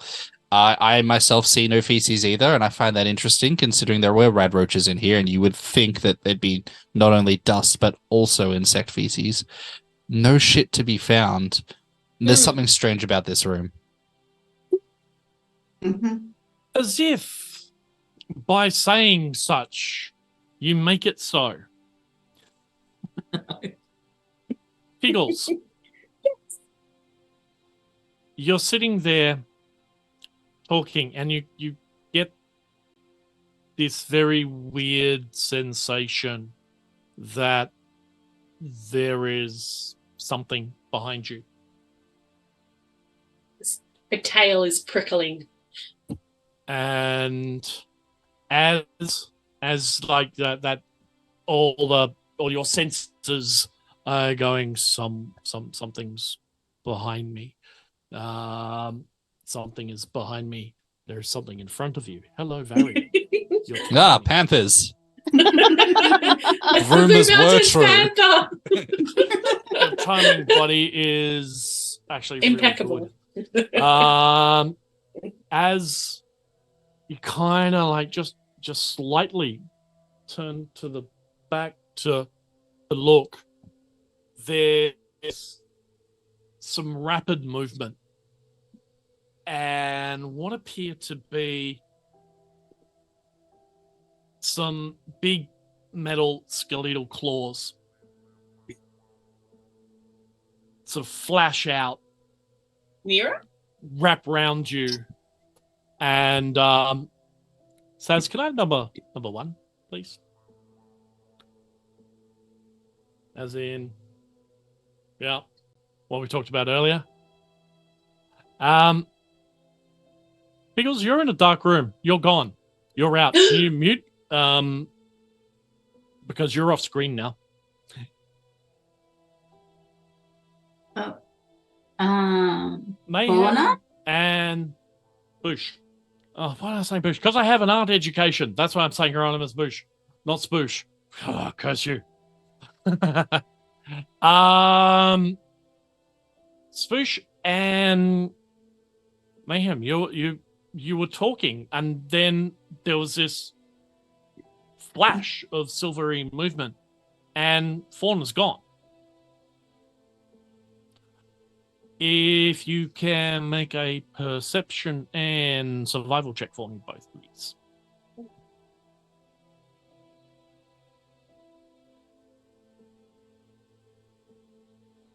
No, I did not do well at all. I got 0 successes. I didn't Me even too. notice Fauna was there to begin with. Fauna who? I mean, I'm interested in the flora and the fauna, but I haven't seen much of it lately. But I'm concerned I might see a bit too much of the fauna at the moment. I thought we were still at the vault. Vault? I thought I was. Oh, we were still in the vault, right? I'm pretty sure this is a figment of my imagination. I've just been alone for far too long with just robots and books for company. Mayhem, as you're wondering, my God, what just happened? The Pip-Boy light winks out. You're both sitting in the dark. Mayhem, you feel a presence behind you, and you're grabbed by something. And we'll have Mayhem off the board as well. Thanks, Az. I know.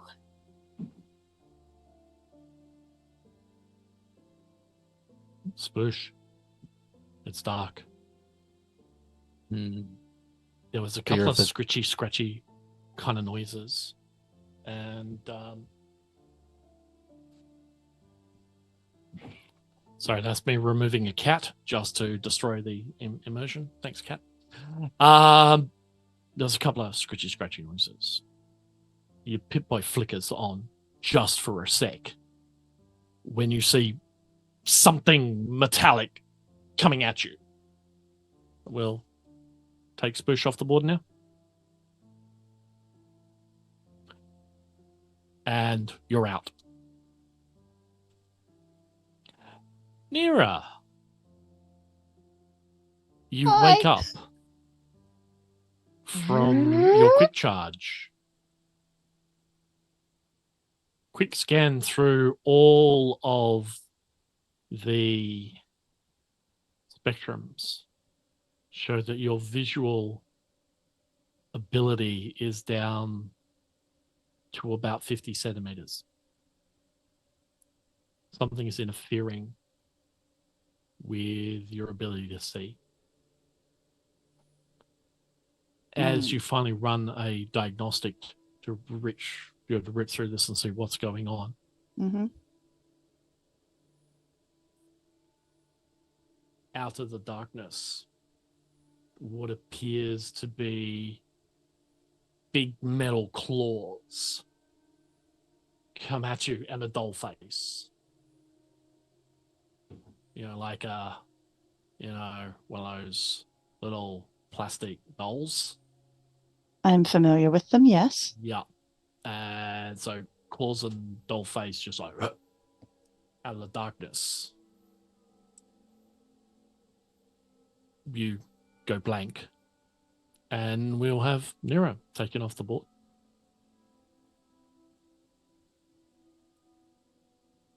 In the darkness.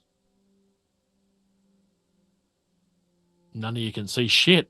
We'll go to break right now, and we'll be back in 10 minutes. Welcome to Kill FM. I'm your host, Lawson Johns. Kill FM, radio of the Cinders Wasteland. Kill FM, kill them before they kill you. Because war never changes. We're going to start tonight's show with the Four Blues and study war no more. Lay down your burden, glory to the Lord. Study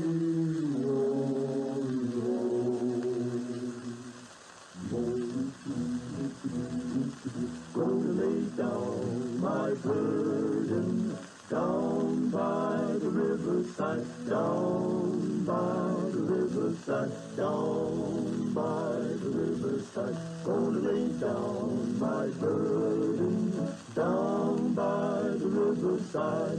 Study war no more. I ain't gonna study war no more. No, study war no more. Study war no more. I ain't gonna study war no more. Have mercy. Study war no more. Don't study war no more. I'm gonna lay down my sword and my shield and my sword. I'm gonna fly on my wings given me by the Lord. I'm gonna get me a crown all set in diamonds and gold. For the spirit of our Jesus always just and bold. No more, no more, no more, no more, no more. Study war no more.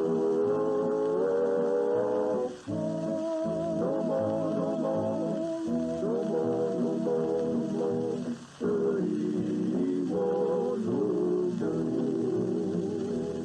No more sorrow, no more trouble, no more aches and pain, no more struggles in the storm, no more wind and rain. When I get to the Lord, everybody sing amen. Shout the glory, hallelujah, Lord, I'm home again. Study war no more, no more. Study war no more, no more. Study war no more. Study war no more, no more. Study war no more, no more. Study war no more. Oh Lordy, when I get to heaven, I'm gonna set you right down. I'm gonna ask my good Lord for a salary crown. And soon as I get to heaven, I'm gonna eat. Cause me and my good Lord is gonna do as we please. 31 no more, no more. 31 no more, no more. 31 no more. I am a 31 no more. On a 31 no more. 31 no more.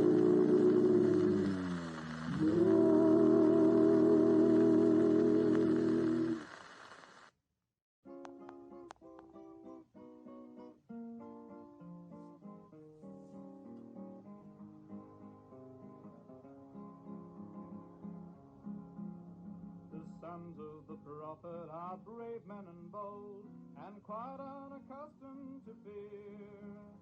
And the bravest and bold was a man, I am told, called Abdul-Abul-Bul-Amir.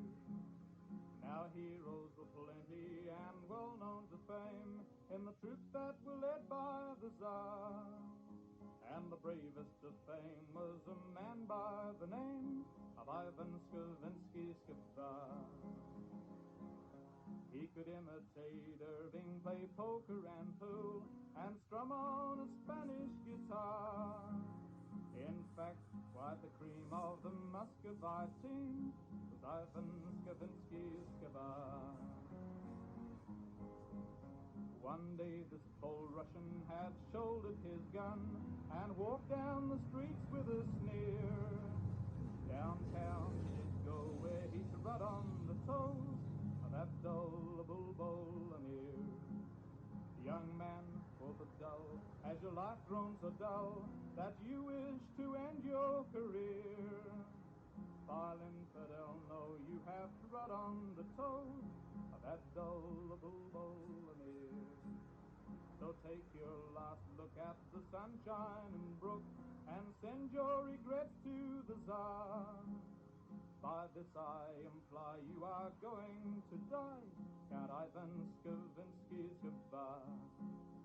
Said Ivan, my friend, your remarks in the end will avail you by little, I fear, for you ne'er will survive to repeat them alive, Mr. Abdul-Abul-Bul-Amir. They fought all that night, neath the moon shining bright. The battle was heard from afar. The police came in time to exchange the last line with Abdul and Skavinsky-Skabar. Now a tomb rises up where the blue Danube flows, engraved there in characters clear. A stranger when passing, please pray for the soul of Abdul-Abul-Bul-Amir. A Muscovite maiden her lone vigil keeps, neath the light of the pale polar star. And the name that she murmurs so oft as she weeps is Ivan Skavinsky-Skabar. Hadi-odle-doo-doo, hadi-odle-doo-doo.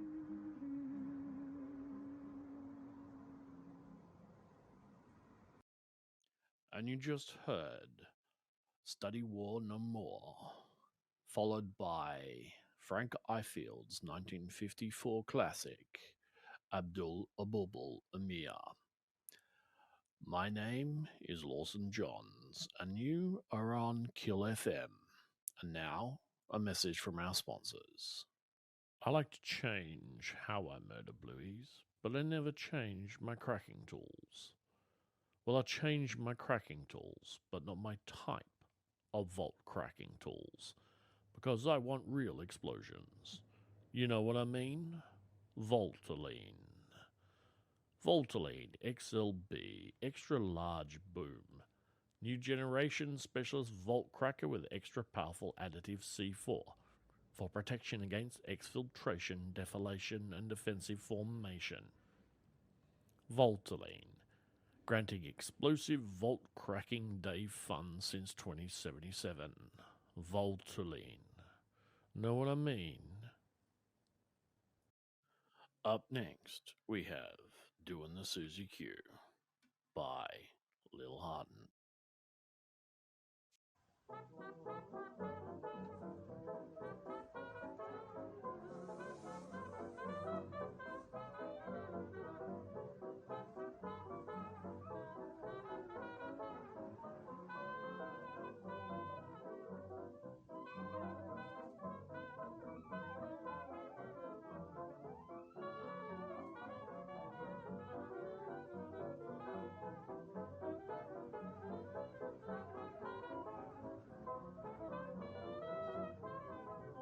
Now come gather round us, folks.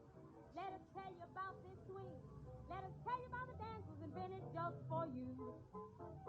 Now you swing over here. Now you swing over there. Boy, you swing on out and you do the Susie Q.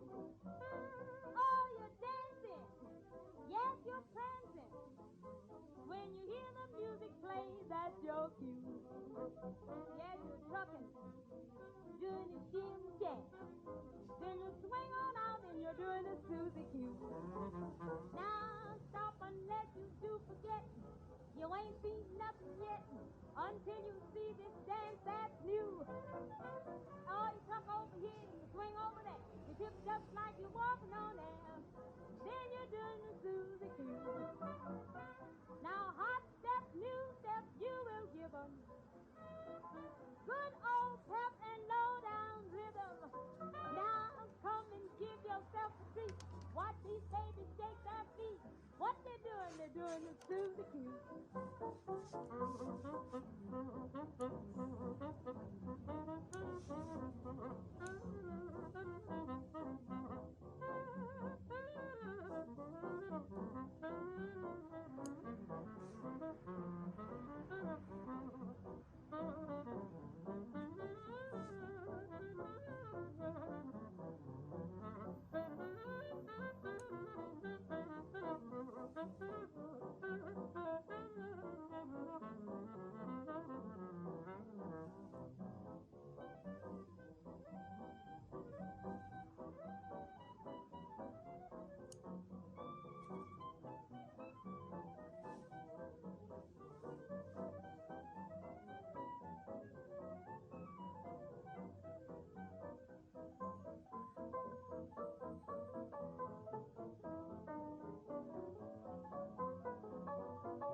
And that's been our show for this evening, listeners. I've been your host, Lawson Johns. Been listening to Kill FM.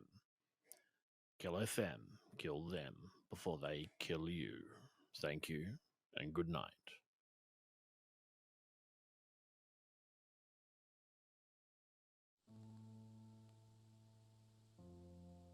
Hey, we're back on. Rah, rah.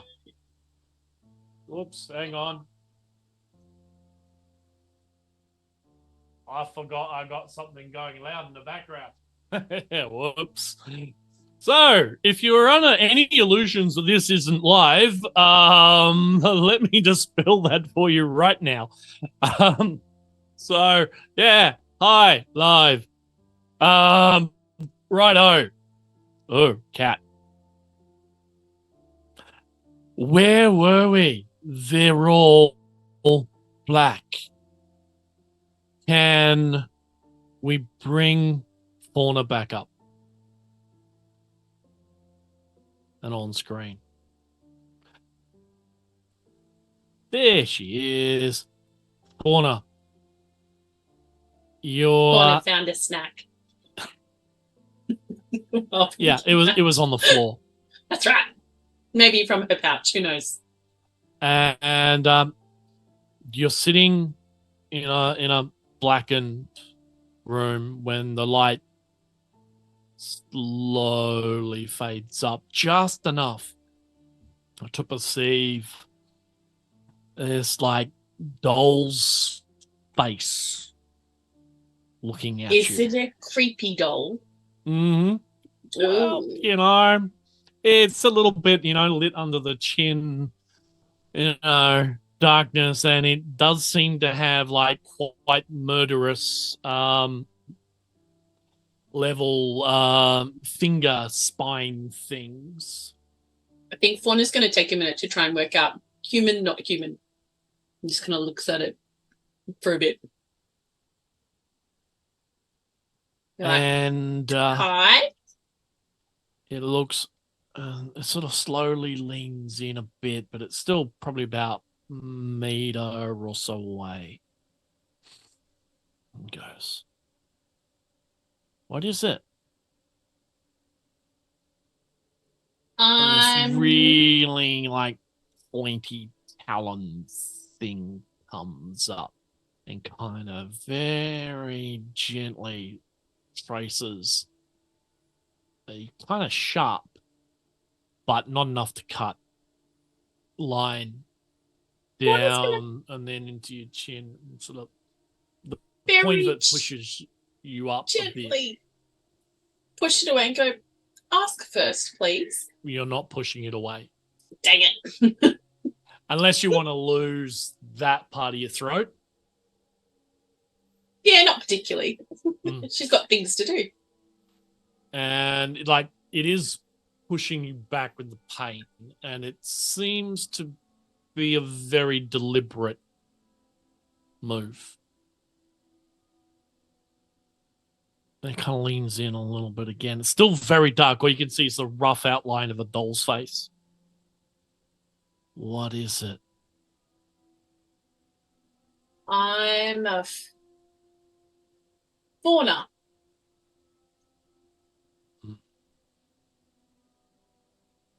And everything goes black again. But we'll keep Fauna on screen. We'll bring up Mayhem. Mayhem. As you're sort of sitting around this, the darkness sort of lifts again, just enough for you to barely see. And the room is quite warm and stuffy where you are. It's kind of impressive and you can see a similar thing. It looks like a broken doll's face, and this big claw comes out towards you. And even if you sort of push away from it, you can't move back because you've got a like concrete block kind of thing behind you. And it does a similar thing. It sort of traces from your ear down to your chin and does the same thing, the exact same move as I described before. And it looks and goes, this one is human, yes? Correct. It takes the claw away. Why are you here, human? Just passing through. I do not believe that. And the claw shoots back over. It's like under your, like lightning fast. You didn't even see it move. It's pushing up painfully into your jaw, and you can feel that it's just starting, because you can't push back any further. Just starting to cut. Ow. Correct answers only, please, human. Okay, so we were passing through because we're going to my mum's shop, and this was the closest building that we could come into. And then we went upstairs, and then we came into the room, and it was dark. And we're just trying to fix shit and then move on.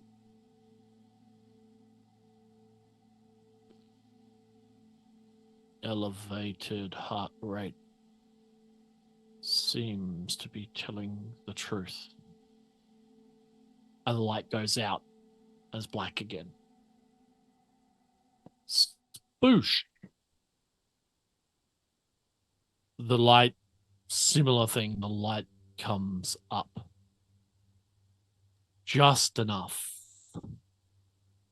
And you can see the face, but it's kind of looking down at your arm, and the talon snakes out and pulls your arm with a pit boy forward, almost wrenching your socket. You've got to, like you bodily got to jump forward with it. Seems to be about 8 incredibly sharp talons start exploring, but quite delicately, around your arm and the pit boy and Riddick's tail. And you hear it say, personal electronic device, pit boy. Where did you get this thing? Do I recognize what sort of robot this is at all? No. No. The switch look down, like the 10 to like 8 and be like, strange number of digits, 8. Like 1 4 for what for all rudimentary, 4 than for the main. Looks like combat, I guess. It augments. Pip-Boy, where did I receive it? Specifically for this one, there's a vault. You may know the Exclave or Tin Men as apparently they're being called. It's a little while from here. We receive it upon induction. Why? And it jolts upright. Exclave. Enemy alert. No, not. That's and the misnomer. claws like snake out to your throat. And start pushing you up. And you like have no choice but to stand. Mm-hmm. See a little green light, like a laser light, start from your head, start pulling down, and then goes all the way down to your shoes and then all the way up again. Blinks off. Exclave uniform. State your serial number, designation, combat protocols now. I guess have I got enough room to speak? Because I'm like still being held up. Just. Doctor of engineering, chemistry, history. Over too long to list. Heironymous Spoosh. Spoosh. Speak. Serial number. Serial number, designation, combat unit only. Final warning. Serial number 3P003H. Combat protocol negligible. Sort of lowers you a bit, and you see like red. Just perceive red eyes a little bit, and says, has weapon. Negligible. Disarm the weapon. Yeah, they will very slowly take his laser pistol down and eject the cartridge. Very slowly place it down. See, it just flashes. There's a bit of movement. It's got the laser pistol up, and the claws seem to have retracted. Mm-hmm. And there appears to be almost a synthetic skin hand there. Yes. And sort of turning the pistol around. Serial number. Serial number noted. And says, we will talk with you later, Exclave soldier. And there the light goes down. N.E.R.A. We'll bring N.E.R.A. in now. As the light comes up, you notice that your vision is still limited to about 50 centimeters. When you run a diagnostic, you're aware that there is some kind of damper interfering with all of your sort of visual sensors. A doll's face, much like you saw before, moves into your vision, towering over you, this massive form. You would say somewhere in the range of maybe 250 centimeters, right? It's about 2.5 meters worth of thing, but that's only because of where you think, your other senses are telling you, like air movement and stuff like that. You think it's about this tall.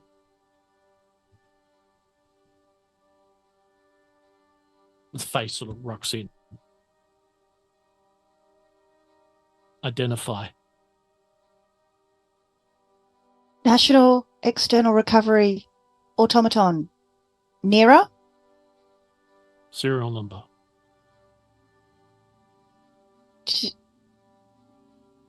Memory missing. Returning partial functionality to senses. And now you can see about 3 meters ahead, and before you is it's some kind of robot, but it's not anything you have ever seen before in all of your time.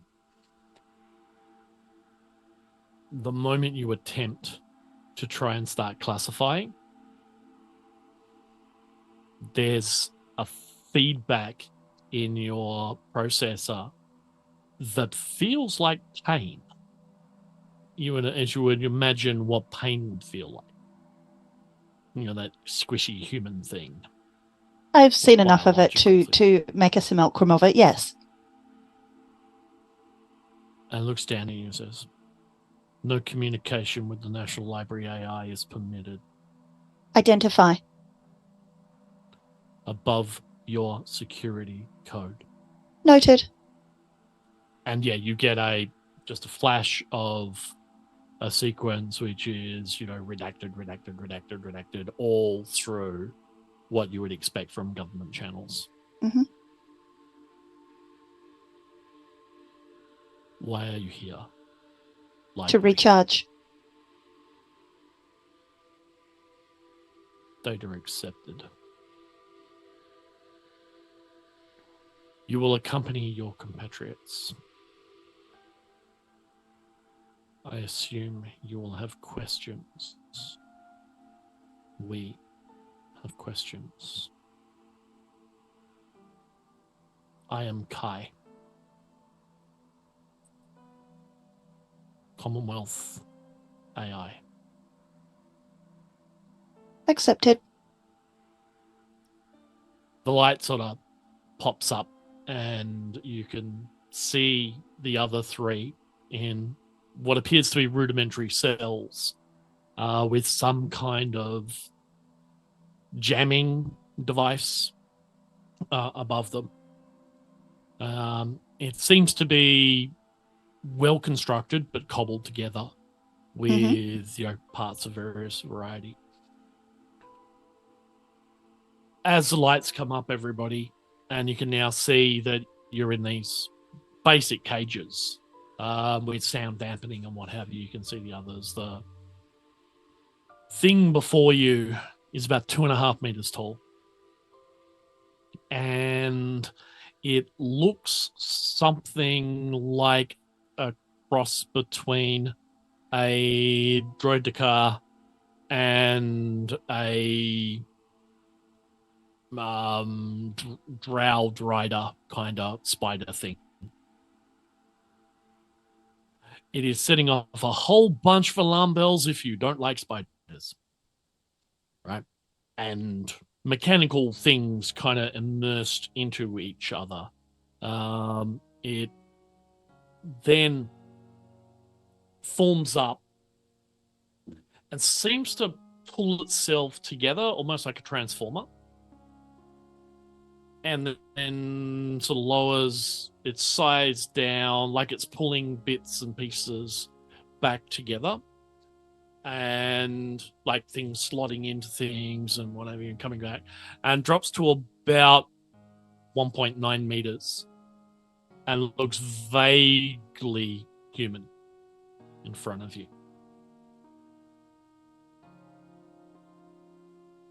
It's kind of a dull greenish color, military grade, olive drab green.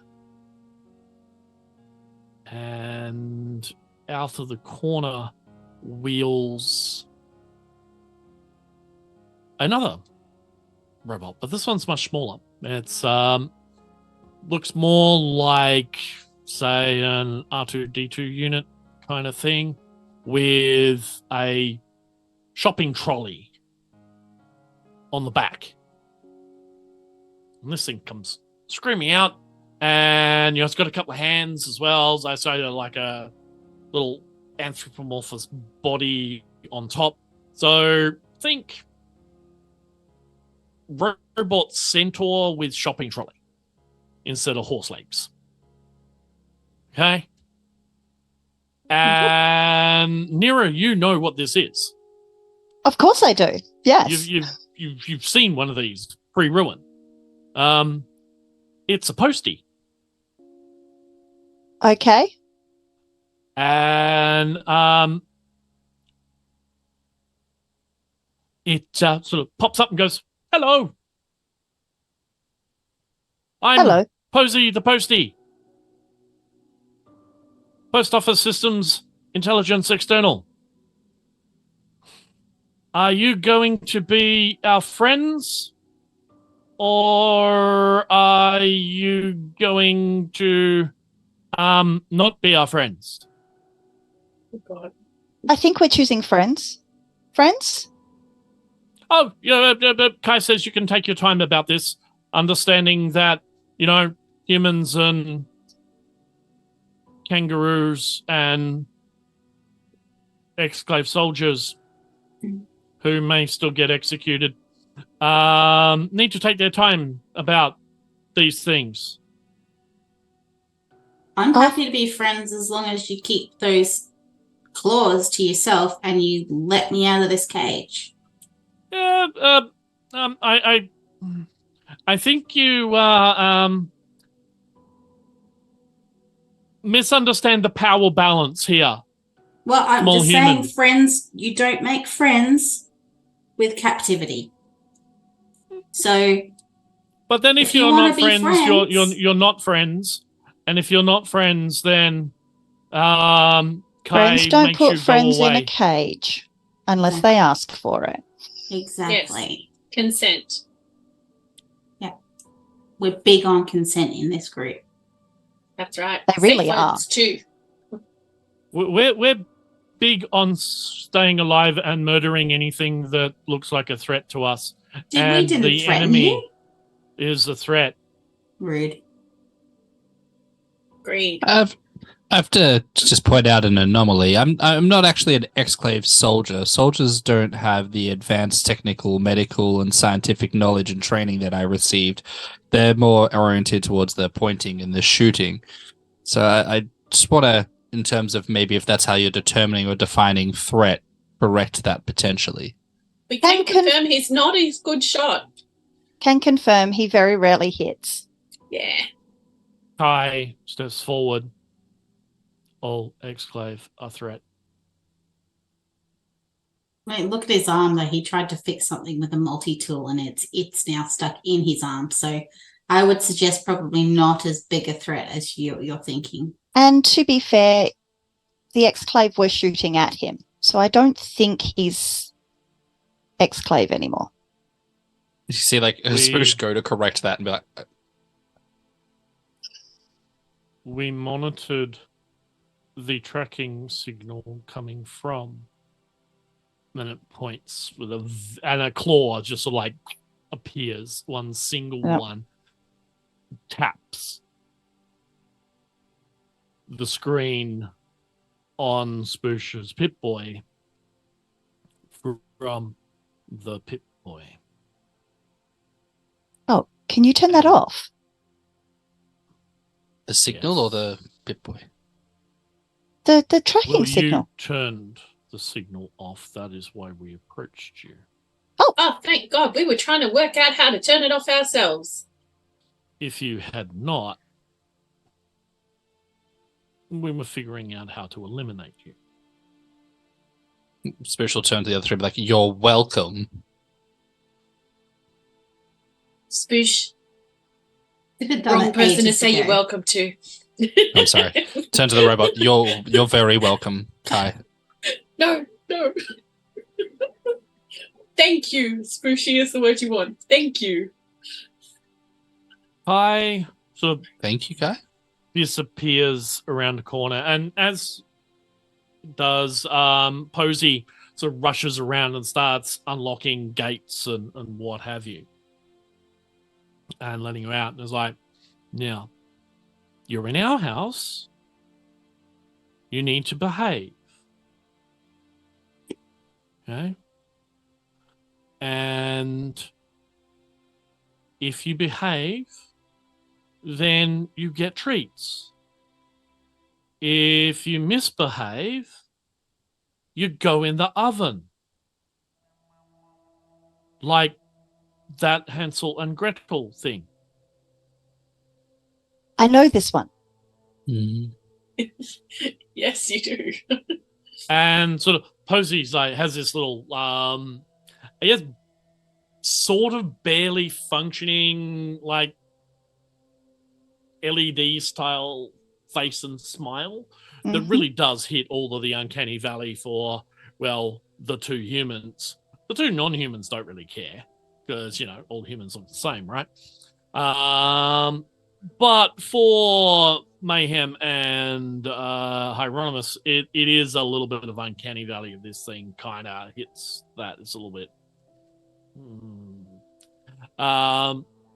So that's its face. It's like this, say, 16-bit rendition of a human face. Yeah, I'm just Mayhem will pick like a spot, probably just below its face, and will just be like staring at that. It's not. I don't want to look at its actual face because gross. Makes you feel ever so slightly nauseous. Yeah. Spoosh is looking at it barely functioning, trying to figure out how he would fix it.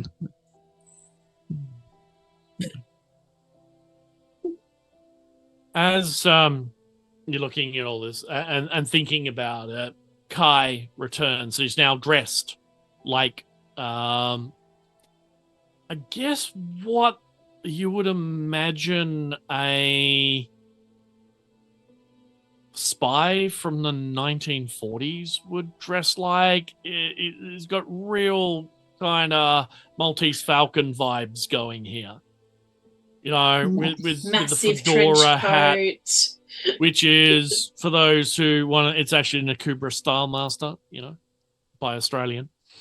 And, one of those, not dry as a bone because they look stupid. But it is an overcoat. Yeah, I said it. Dry as bones look just stupid. Yeah, I have opinions. Sorry, dry as a bone, but they do. Hashtag not sponsored. Yeah, exactly. Kiss any sponsorship goodbye right there. Yeah. I didn't think we were ever getting one, but happy to be bought. I've spent a lot of time in New South Wales. Corruption is my middle name now. This production brought to you by Meeples and Dragons.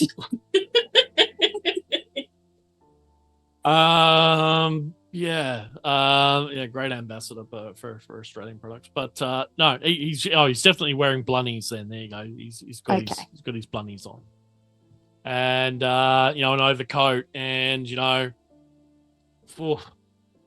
because he's a very stylish robot about town. A nice Anton suit. Throwing out all the Australian products. All the Aussie products, yep. Yeah.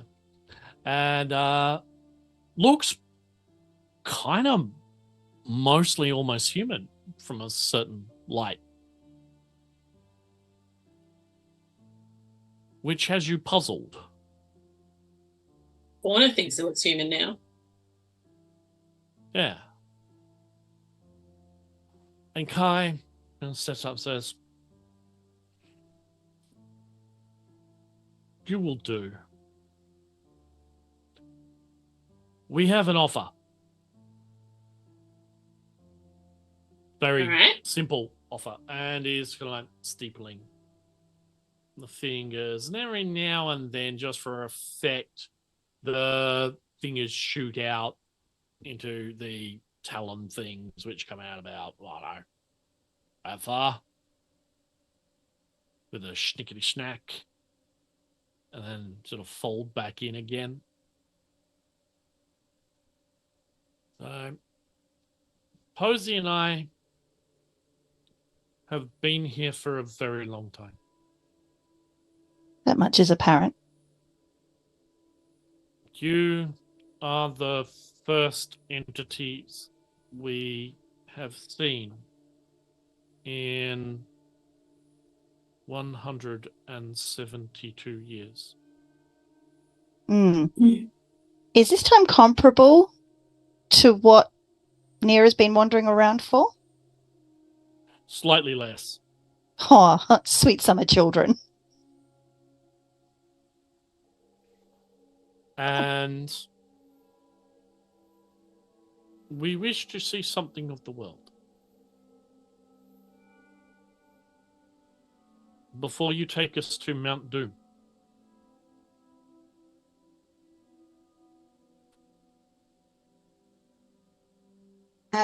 Questions? Why haven't you gone out in 172 years? Protocol. Oh, this is like Sleeping Beauty. You had to wait for Prince Charming to come and wake you from your sleep, yes? I thought we were going with the fairy tales like from before. No? Should I be No, quiet now? we have a quest. Okay, what's the quest? To throw the ring into Mount Doom. Oh And boy. we have been waiting for the Is this gonna fellowship. ring a bell from anyone? In the I party? feel like N.E.R.A would figure out where this was going. I would hope so. If you would like to cast around the room, you will see that there is in the back of Posie's cart a copy of the collected edition of the Silmarillion and J.R.R. Tolkien's The Lord of the Rings. A very well read by mechanical hands copy. There is also the guide to Middle-earth in there as well. And a thing that looks to be called MERP, the Middle-earth role-playing game.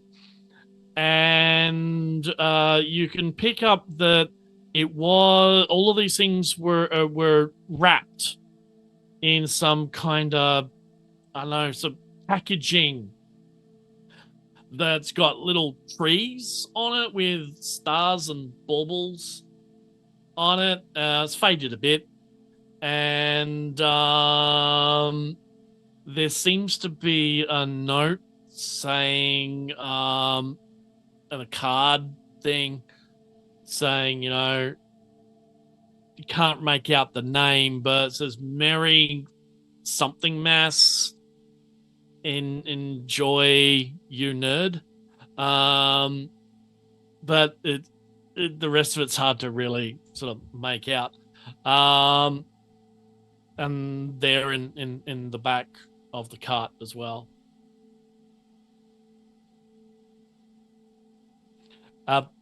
Posie starts sort of bouncing around, going, yes, we've got to go to Mount Doom. So, where's Mount Doom exactly? I haven't heard of that. Cai sort of steps forward. Is it near Mount Victoria? And pulls out a map of Middle-earth. And very delicately touches and goes, it's here. And then very delicately rolls the map back up, and it disappears into a compartment in its chest. I think I've heard of these stories, but it was only in sort of rhetoric. It was an example given during training, but it was something like when the books were first written, it's like thousands of pages, and the plot's essentially just the importance of returning jewelry to its owner. N.E.R.A, does that really? Well, I mean, returning things to where they belong is a very important thing. I am wholeheartedly in agreement with. Cai, do you have the ring? And Cai sort of like snaps to attention, which scares the absolute crap out of you all. And says, unit, and then stops. Almost gave you my designation. And out of another sort of, like, it's kind of like the body ripples a bit, and then the thing comes out, and yeah, there's a ring, which looks like a washer. I was going to say, is it a gasket from like a preserving jar or something? No, it's like a washer. Okay. Ah, indeed. With, a worthy you can clearly item. see ring imprinted on it. It is the ring. That's how we know. It says it's on. Oh God, it says what it is on the jar. Yep. Okay. Yep. Well, I don't know that we're going to Mount Doom, but we can certainly point you in the right direction. You will take us to Mount Doom. You are the Fellowship. This bunch of miscreants. You will take us to Mount Doom on our quest, or you are clearly orcs and not humans and must be destroyed. Ah, but you just identified us as the Fellowship, and therefore if the supposition that you said initially is incorrect, then that means that your senses are also incorrect, and therefore you need to go in for repair. We can't be orcs and the Fellowship at the same time. No. So clearly, Logical if you are not fallacy. going to help us, you are tricksy orcs, as described in the Holy Book, and must be destroyed. How do we know that you're not orcs? Saurons or Saruman's, or we care not for which kind of orc you are. But Romance. true heroes of the Fellowship, they will help us. And Posie kind of nudges Cai a bit. Oh, yeah, and we'll open that box for you. Without setting off the failsafe, which, you were like 2 more jostles away from doing. Part of the reason we kind of nabbed you was to stop you setting off the not insignificant thermonuclear device that would have gone off had you continued Hit the it way with you a bat. Oh, it's that briefcase. Can I just confirm, would pouring Vegemite on the briefcase had any positive effect on it whatsoever? No. Was It the did think about it password- for a minute, though. Was the password Vegemite, though? No. Is I don't this think the so. football? Is that what it is?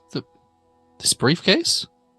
This is something that somebody decided to secure very, very, very important material in before the bombs fell. Well, Makes if sense. you open it for us, then I'm sure that we could help you. Mount least- Doom first, then open the box. And before you say another word, human, possibly orc, a hero would not try to worm out of this sort of thing. You are starting to sound like Grima, worm tongue. Clearly What's a not worm a tongue? hero. Ah. One I think you who was find that in missions are the given to employ of the people. Dark One. Sometimes you need to bear your missions alone. We can help you only so much, but we can't do everything for you. You're going the to take bearer us to of the Mount ring. Doom, where we can put the ring into the fires. Ah, but if memory serves, only 2 made it to Mount Doom. I'm going.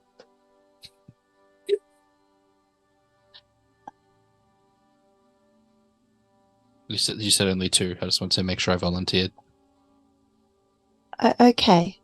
Do you feel part of the process now? A little. Good. Well done. So, only 2 made it to Mount Doom. The 2 greatest heroes made it to Mount Doom, yes? If I remember Yes. correctly. Yes. Well then, Posie and Cai. but we can't take you to Mount Doom if we need to follow the holy book, as you called it. Well, we don't have to follow it exactly. You can't take these things literally. You gotta interpret. Oh, Shortcuts. I Yeah. see how it is. Your larpers, that's really cute. Yeah. So, your answer is We it really need the suitcase open, don't we? tea and cake, Yeah, we do. I think we're going to have to let them come along. or is it death? Tea and cake or death? Pancake. Yeah, I can go for some tea and cake. I don't need either tea or cake. That's good, because we're all out of cake. Been a surprising run on cake. Rude, offering it to us and then taking it away. It's not very goodwill negotiation. Can we Can you open the sh- briefcase to see if there's cake in there that we could share? I like the way you think. Could be yellow cake. Pi turns to Posie and says, how much of a fellowship do we need? Points at Mayhem, says, can we just eliminate that one? Because I think it's a it has to Grima. be all of us. Has to be all of us. Strength in numbers. And I can be quite useful. She knows about fire. And she's our guide. Where Yeah. you're looking for Mount Doom, we're heading to your mum's. Mount Doom, your mum, same thing. Most of the time. Doom is often found in your mum, folks. So we've got to follow Mayhem. No, not a word. Yeah. I'm refusing. Spoosh is not participating in this conversation for once. Damn it!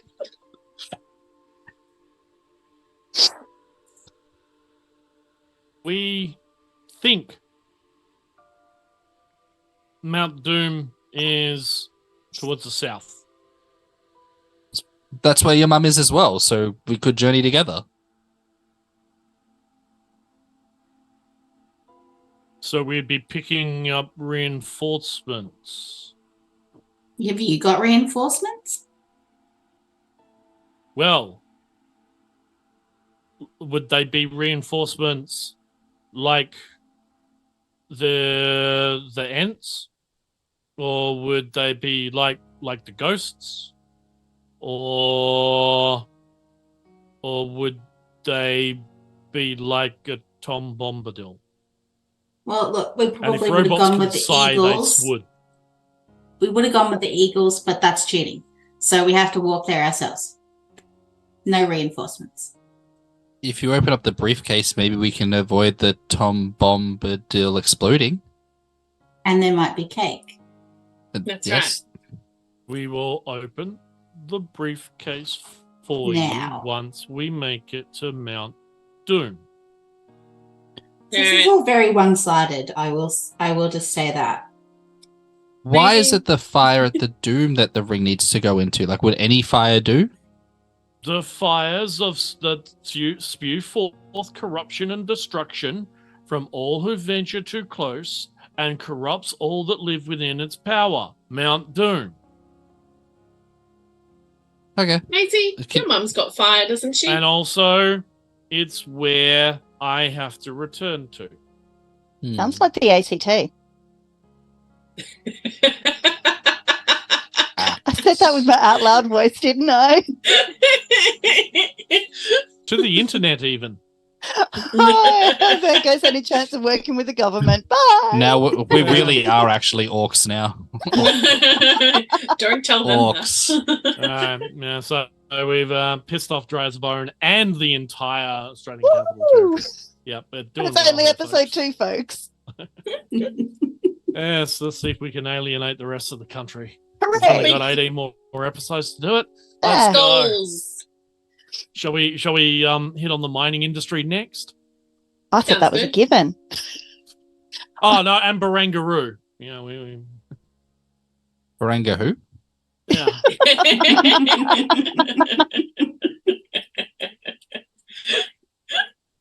Okay, so we go to Mount Doom, which Somewhere is in the somewhere south. down in the south, via Your your mum. mum's, and hope that we don't get taken out by the Exclave on the way. Who They're are the not going to take us orcses? out. They're not going to take us out. They're not even Squishy? tracking us anymore. Only because Cai turned it off. I turned it off. No, they turned the signal off. Could have turned to Kai and be like, did you turn the signal off? No. Oh, okay. I'll check it out. You see what I have to travel with, Kai? Are you sure this is the fellowship you want? That one must be Boromir then. This is not the fellowship that you deserve, but it's the fellowship you're Fellowship getting. you have. All right. Let's shall we head south, everybody? I think so. I Library. feel You need Yes. to charge properly. yes. So you will charge. I think- Humans, These also need to charge properly. Yes. you need to charge properly as well. And Kai sort of leans over to Posie. He's like, do we have any of those things?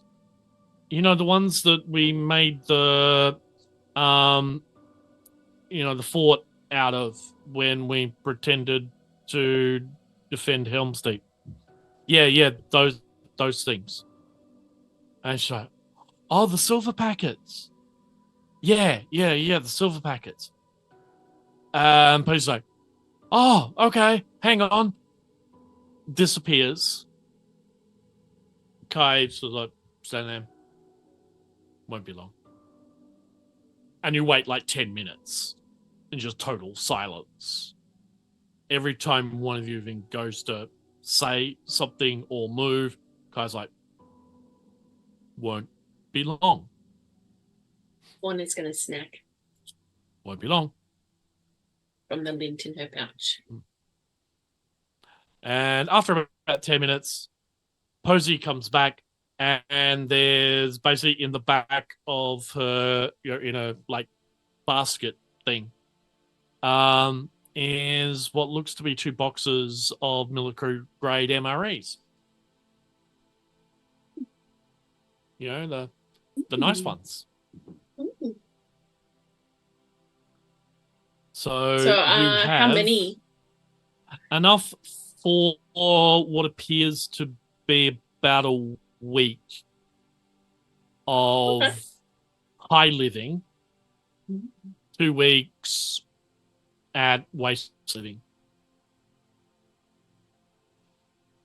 A feast. And Hmm. they will give you a well-fed bonus as Ooh. well.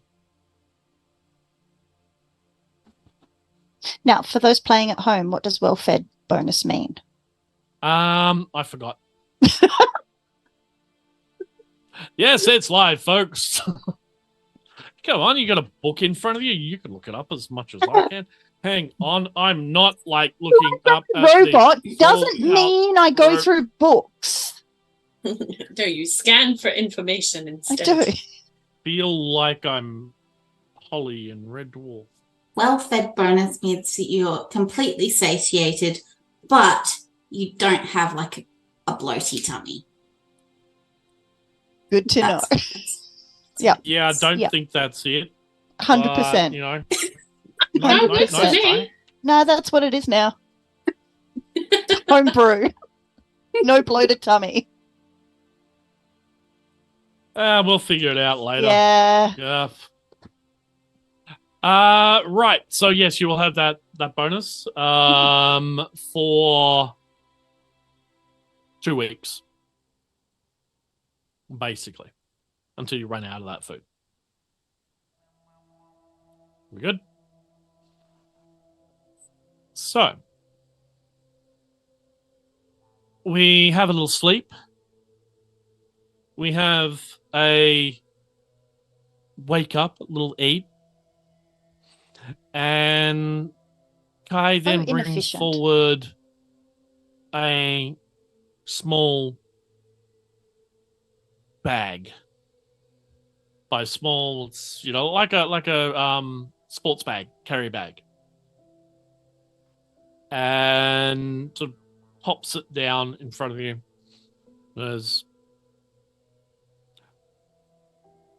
These are for you. And are you gonna look in the bag? Yes. Okay. There is a combat rifle. There is a submachine gun.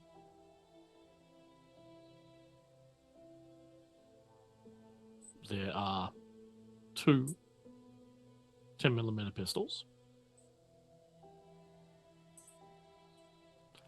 And 3 M26 grenades. Wow, the grenades go straight to Maisie. Yep. For sure. I think that goes without saying. Yeah. And as hilarious Plus as the idea ammunition. of N.E.R.A with a submachine gun is. Is there any way we could mount it on the top of Fauna? Fauna would be willing to wear a harness so long as she gets ear protection. Yeah. To deal with the noise. So you want to make a pintle mount for the submachine gun for Fauna's head. Yeah. For her shoulders, let's be realistic. Yeah, Maybe. 'cause that's Instead of the a rule of unrealistic unusual part. size, just a gun platform of regular size. Yeah. Right. They build a little platform off the back of Fauna's shoulders, and then, N.E.R.A can shoot was Fauna's hopping along, but she can shoot backwards. What if we gave it a really loose trigger so every time you bounced, it just fired? So you just bounce up and down, shooting erratically. I'm probably gonna regret this. You're going to allow it. But yes. Pew pew just got more fun, folks. Oh, look, a welding torch. Just building a platform. It's all held together by gaffer tape. Yeah. Yeah, it's just duct tape special. It's probably Gaffer something tape we and could do at goodwill. Mum's. Yep. Yeah. Yes. We have Okay. toffee apple glue for stickiness. So Amazing. Fauna now is gonna travel a lot slower. Okay? That's gonna be To part be of the fair, payoff. she's not that agile to begin with. But Let's alright, say what's that my she's penalty? now a hopping gun platform. All right, what's my With- penalty? Basically a thing that fits over with a platform on the back for our tiny cabbage patch kid robot to then Bofor's gun mount off your shoulders. What's Which the means worst you have that a can limited happen? park. There is going to be perception penalties for Fauna as hot brass slaps into the side of her head. Question: does anyone actually have any points in big? I'm assuming this is a big gun. No, it's a Yeah. submachine gun. So is it a small gun? Yeah, submachine guns Really? and small guns. I believe. Oh, I thought it was a big gun. I thought it was It's a big gun we're too. just going for Rambo.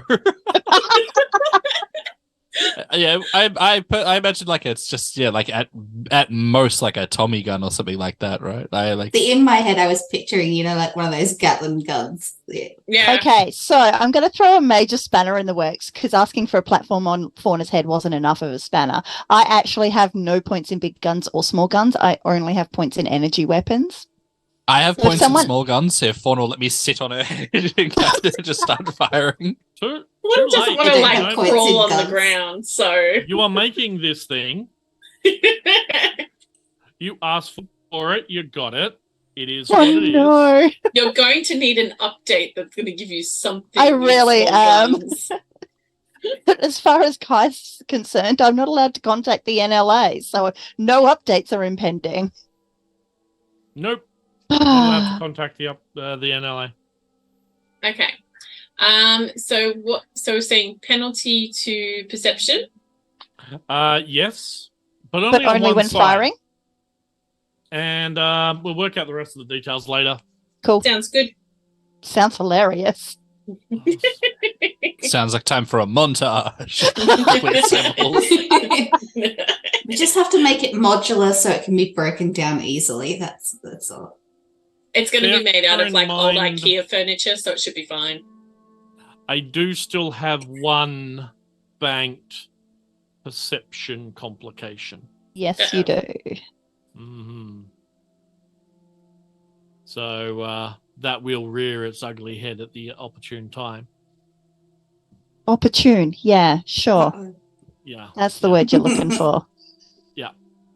For maximum hilarity. Uh-huh. So, it is the new day. Dawn breaks. Morning has broken like the first morning. But N.E.R.A better. tries to shoot herself in the head. No She's not a pew-pewing morning robot. ourselves. Is that Yeah. with the gun platform? Like you just put Yeah. it trying to get your chin over the SMG? Yep. Yep. 100%. To do that, you would then be basically a robot face hugger on Fauna. Just saying. Oh, so you have met N.E.R.A then? It is morning. It is a bit of a dreary day today, a bit overcast. And you now have a gun platform of we don't know how effective. Some effect. The land is quiet. What time are you kind of getting up and getting moving and what have you? Spoosh hasn't really slept. He stayed up so he could read The Lord of the Rings and the Silmarillion to get a general understanding on just what sort So of he quest got we're through embarking about on. 3 pages of the Silmarillion and then read that over and over and over again until he fell asleep from boredom after about 25 minutes. I've got a keen grasp of this, don't worry. No one has. Are we adding Doctor of Literature now? No, I'd after say reading the Silmarillion, we're not. No. yeah, more like I'd say like novice of fantasy jewelry is probably a better Mhm. grasp, but I'll Yeah. get there. I'll add it to my numerous studies. So, yeah. What time? I think earlier in the morning. I Is there think any so. light that can't? Is there still no light in the room, or do we have like daylight? It is dark, but whatever Cai and Posie were doing, they've stopped doing. Mhm. Or whatever Cai was doing, Cai has stopped doing. Shifty bastard. Yeah. Well, if it's And- still dark in the room, Mayhem's probably sleeping until someone wakes her up. But it is dark. It's like there's big sheets of stuff over all the windows, you know, very expertly put up. So yes, it is very dark. I think we should try and travel before first light so that when this first light hits, we're not where the tracking device was last pinging. Mm. Good idea. Yep. Agreed.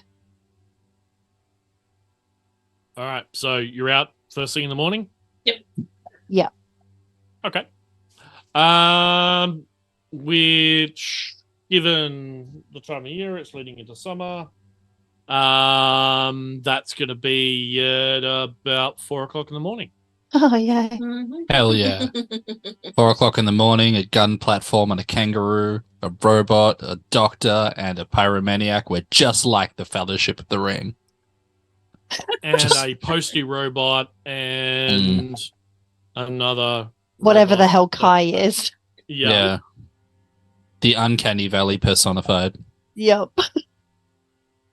Although Uncanny Valley is Posie. His Posie's Yeah, with the dilly-dilly robot face. Yeah, but this weird, like, espionage suit and pseudo skin sounds very Uncanny Valley to Spoosh. Robots Kai are is supposed to a be metal, little damn bit- it.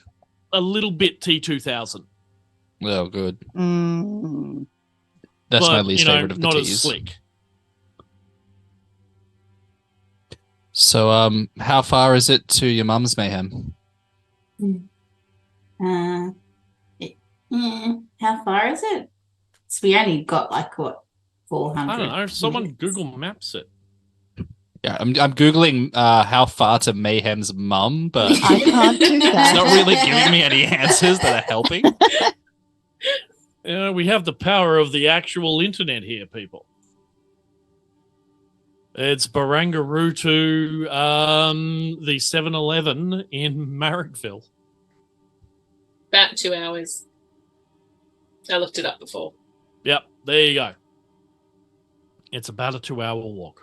About 2-hour walk that way. Hally ho. Through some pretty rough country, though. So let's call it maybe 4 hours to be on the safe side. We'll just go for a stroll. We'll get there eventually. Yeah, maybe there's some things you can blow up on the way. It'll be fun. And on the way, I have that complication. Oh, yeah. As you are picking your way through some ruins, sort of like getting close.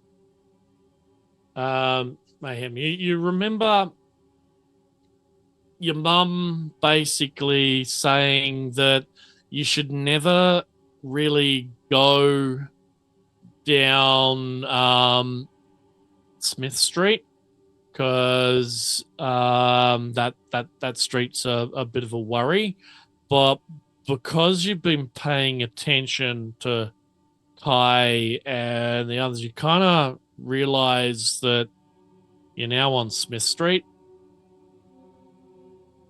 and there's this kind of chittering noise that you can all hear,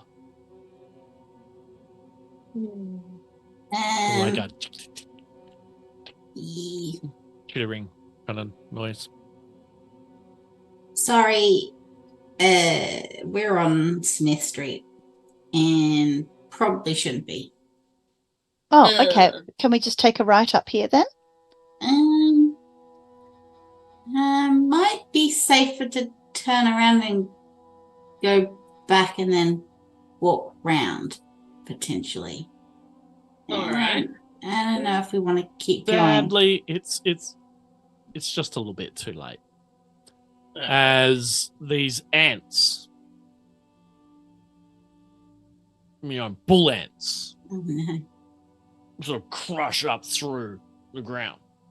Now, if any of you have had a less than spectacular encounter with a bull ant, an actual real one, those little bastards are about that big.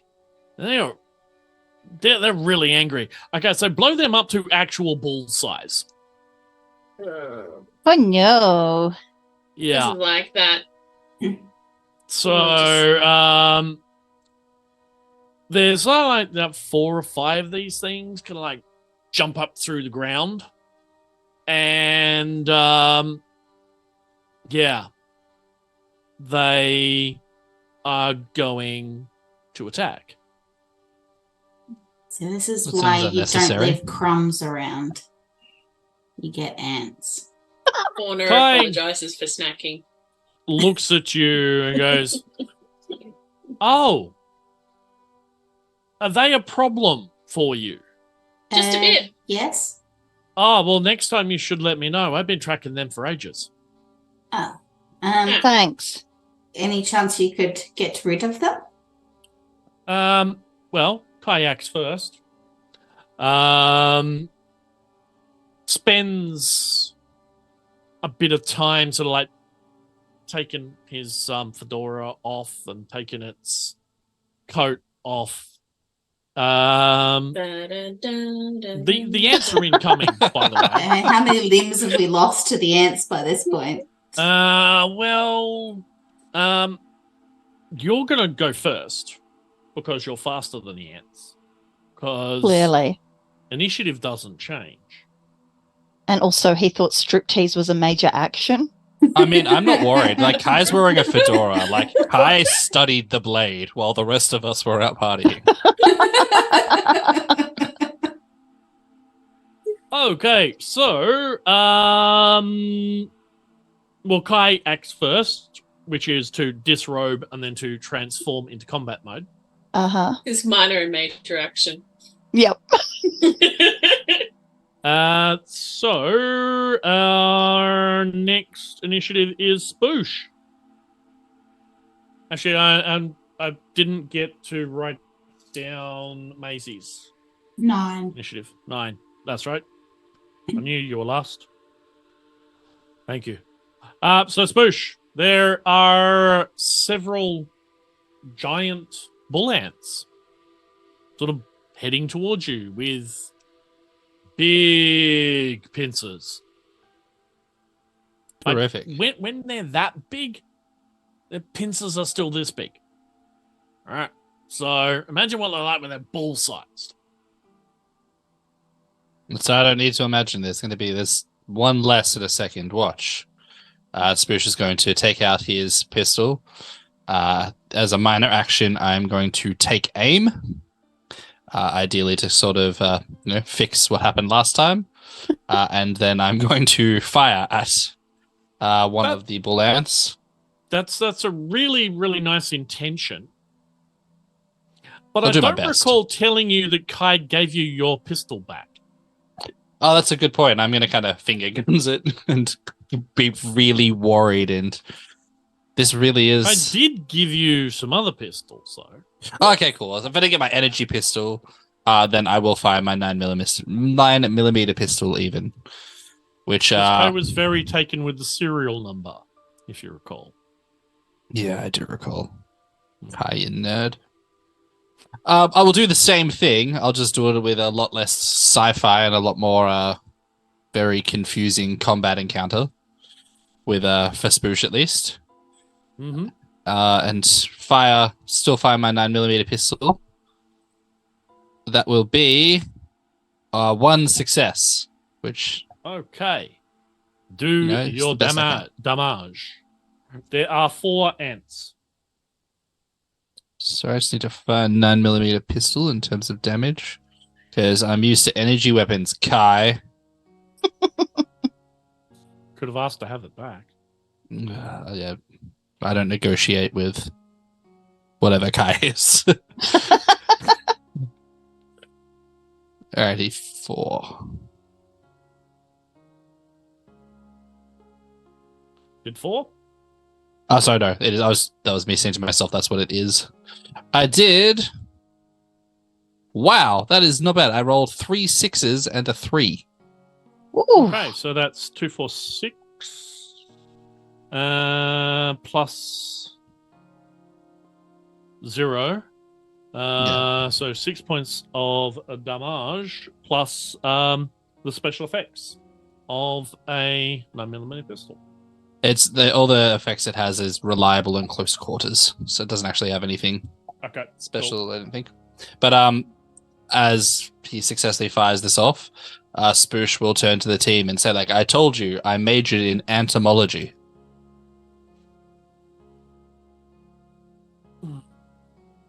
Oh no. That hurt. N.E.R.A Well, takes it Throws psychic up in her damage. mouth a little bit. Not as much as it hurt the ants. Don't worry. And that's my tactic. They're hive Oh. creatures. If you assert dominance, you win. Right. Thank you for that. I'm not even gracing it with calling it a pun. But let's move on. Next on our list is Fauna. Oh God. Yeah. Okie dokie. I'm just having a look at what I've got. I've got a switchblade and a pipe gun. Or I can choose one of our fun things with the combat rifle. Well, I think since we've got the platform as maybe minor actions, that's gonna be prepared. Just Well, the to be combat on. platform is going to make your difficulty 1 higher. Yeah, that's fine. It's going to be for shits and giggles later, so it's okay. So that'll be all right. Okay. So I think once she's done that, she's going to pull her pipe gun. I think yes, and I'm going to roll for that. I'm just double checking what I'm going to do. So that is agility plus. What my pipe gun is small guns +2, so I need to roll under 6. That'll be fun. No, wrong one. I nearly did my headshot. Okay, so I am aiming for one of the lovely ants. And I rolled a 5 and a 14. So how many successes is that? That would be 1. That would be 1. You missed. Fair. Figure it's a pot shot after putting up the platform. N.E.R.A. Hi. Hi. So many choices. I prepped the fun thing for you. I feel like the fun thing has been prepped and therefore I have to take it, right? I think so. It would just be rude not to at this point. So yeah, up onto the platform. So dual-linked submachine guns, 1 roll, 2 hits. Or 2 misses, basically. Cool. And it's small guns? Yes. And my agility, yeah? Yeah. Cool. So I'm aiming for 5. And I got a 3. I got 1. All right. Remember, there are still 2 action points in your kitty. There are. Yeah, I think I'll go the other one as well. I'll re-roll that. And that is a 6. So, just 1.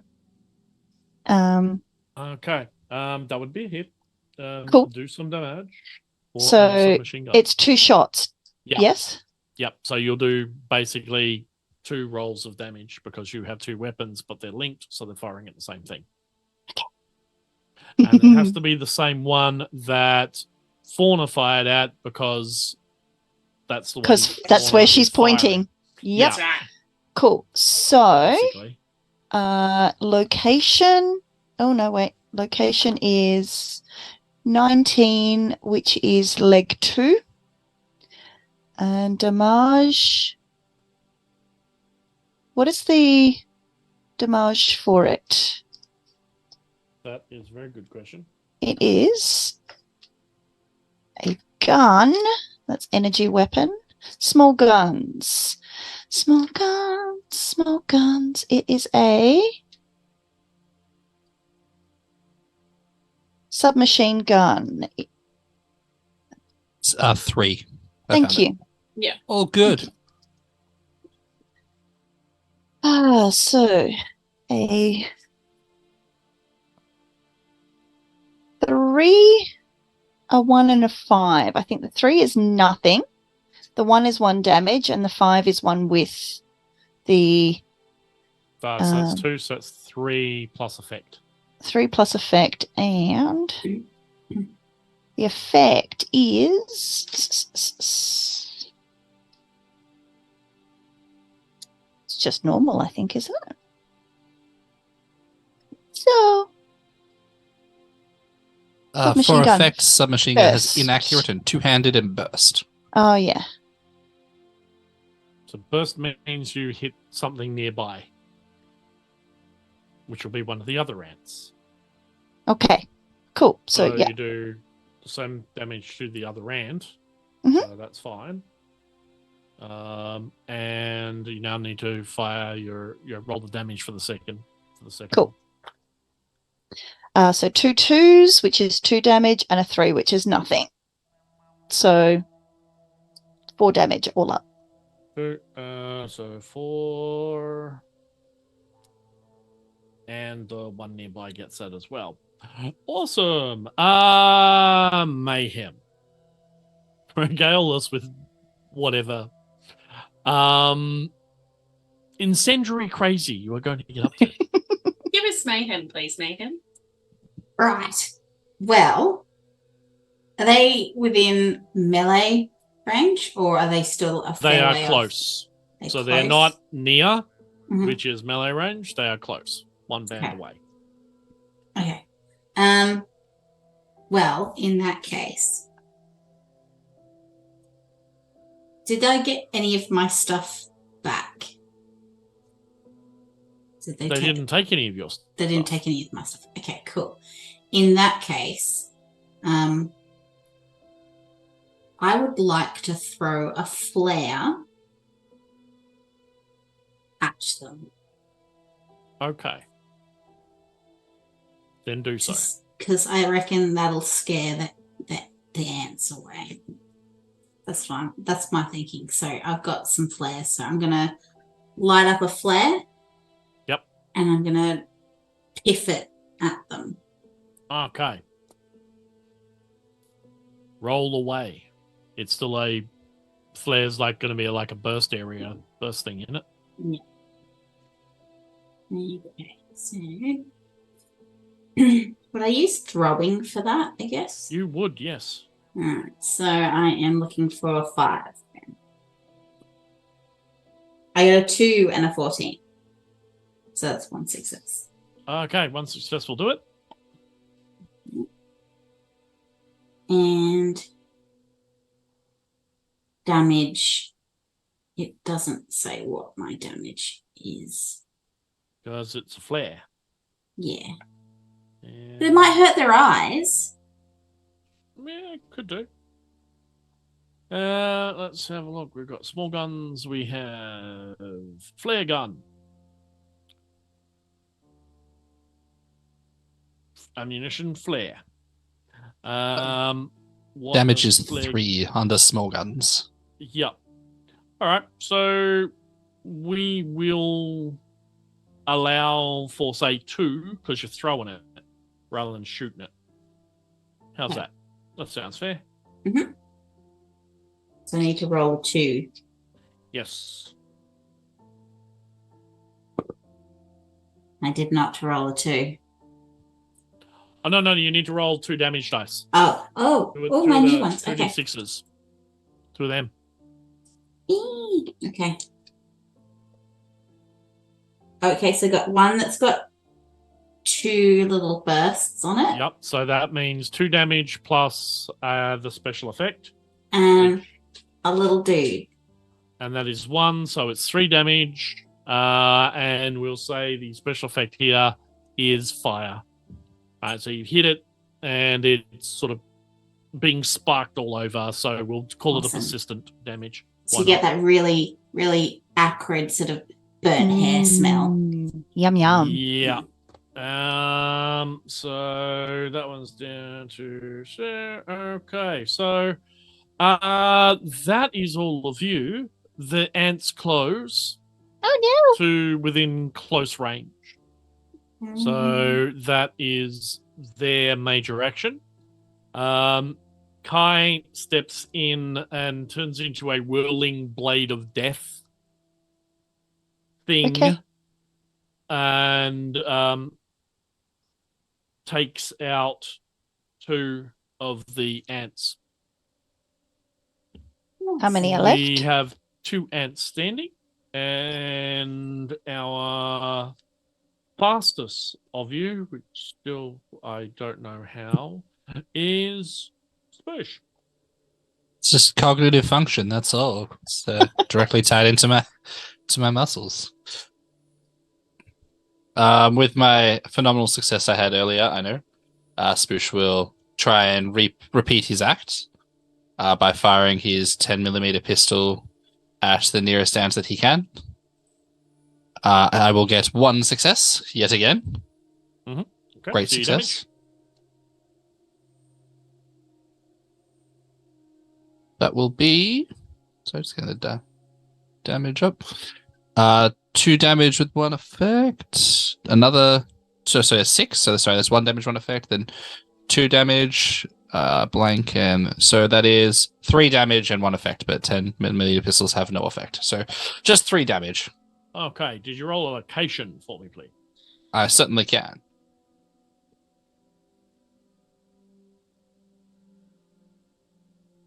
It is right hind leg.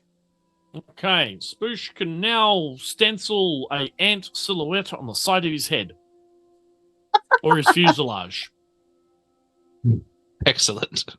He has eliminated 1 bull ant. As a minor action, Spoosh would like to turn to Mayhem and go, "You had flares this whole time. This whole time we were in the dark, you had flares." Yeah, but you said that you didn't want fire, so Also true. safety third.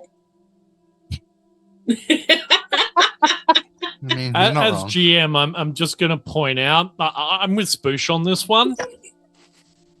To be fair, I should have just scrolled down on my character sheet a little bit more. It was too dark. I couldn't see my character sheet. You know what my equipment was. Yeah. I wasn't fair. wearing my That's fair. glasses. That's right. Yeah, no. I can Mayhem, empathize. we salute you. Right. Next on the list is Fauna.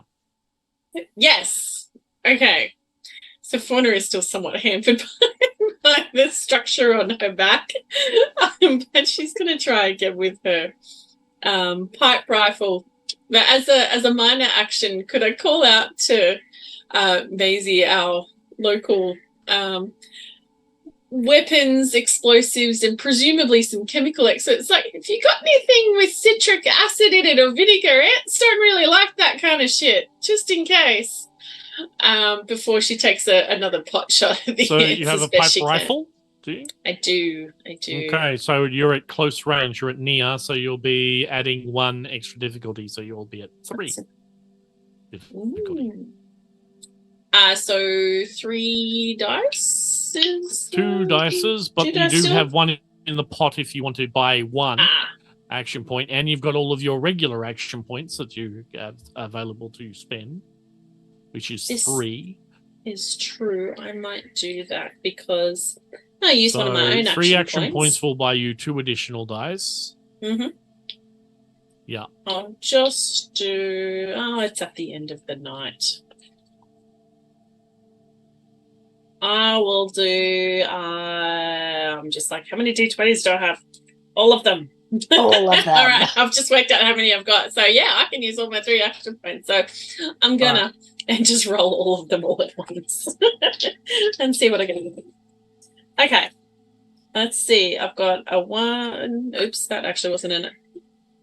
I'm going to have to roll 1 more. If I got another one. No, I don't. I'm going to have to roll it again. That's fine.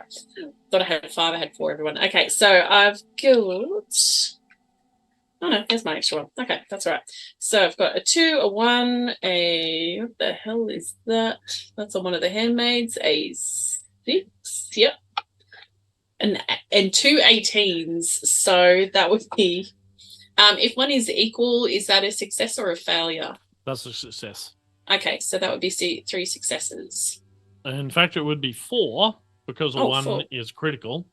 Yes. And gives you an additional success. Hooray! So that would be 4, which is enough for you to hit.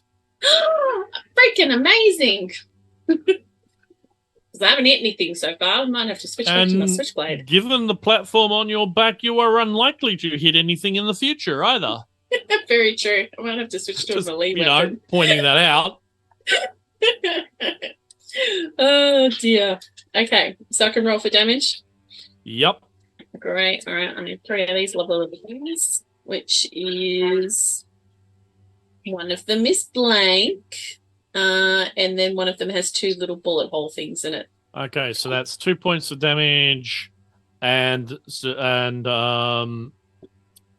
effect. and effect for a pipe Mhm. rifle, but that's okay. You do enough to also to be able to stencil a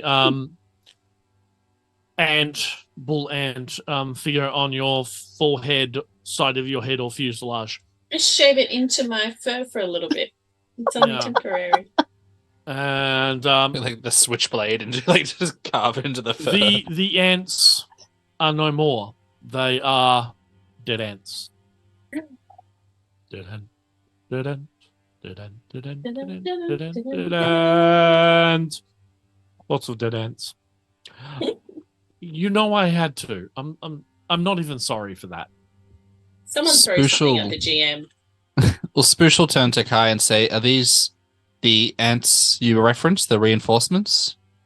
You mentioned the ghosts. Reinforce ants. Oh, that's here. Oh, You God, referenced no. there was the ghosts. There was something else, and then there was the ants. No. These would be enemies because they tried to kill you. I Different was kind of wondering. orcsies. Orcs. Shall we progress to your mum? Yeah. Let's go. The rest of the journey to the Jones family emporium is uneventful. I forgot the name of your clanky robot though. Screech. Screech Mhm. is screeching away and making lots and lots of noise as usual.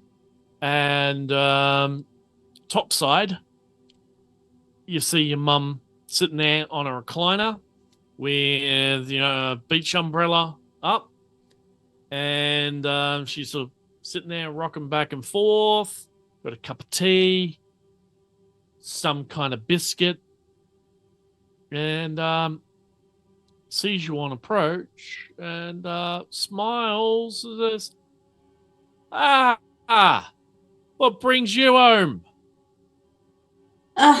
Just making our way through. We went to the vault cracking, and well, that was a bit of a disaster. I'm sure you've heard. Yeah. You're all over the radio. If that's you. Hang on. What did it say?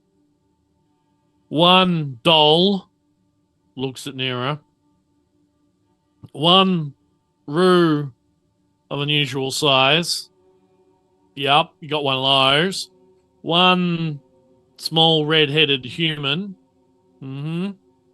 And one Exclave spy. Right. So, daughter.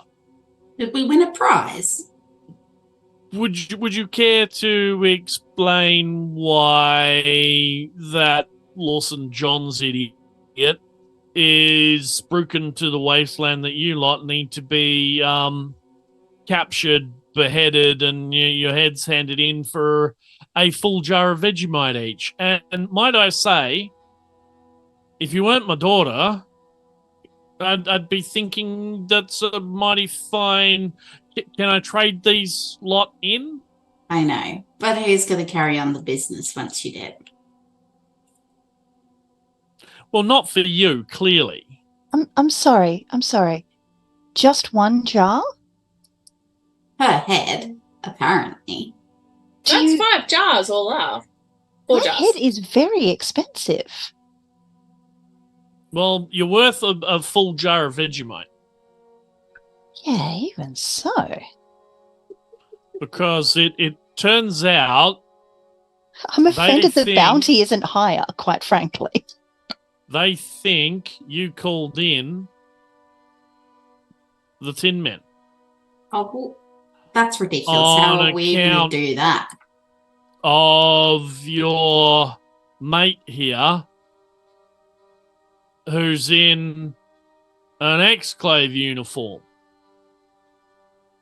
Yeah, I'm starting to question whether he just picked that up along his travels and put it on because he had no other clothes. Because he really doesn't know how to use that Pit Boy thing, from what I can tell. He he stabbed himself in the arm trying to fix it.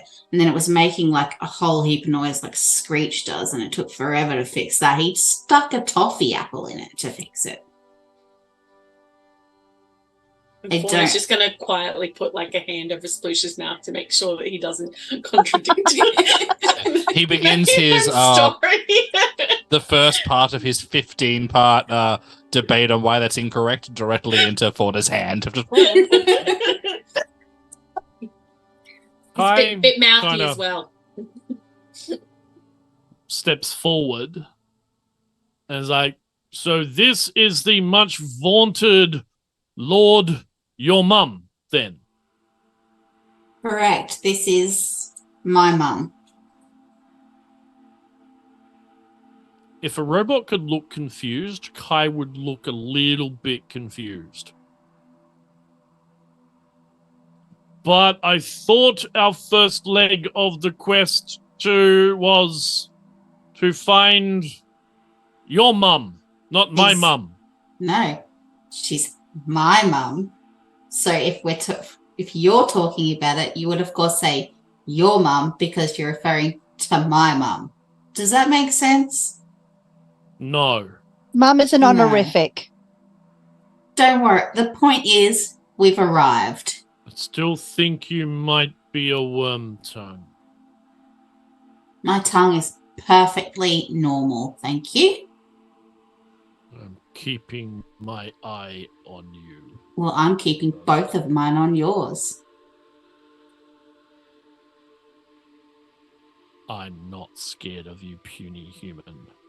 Scared of you either. Shut up. You should be. Maisie, I know your melting point.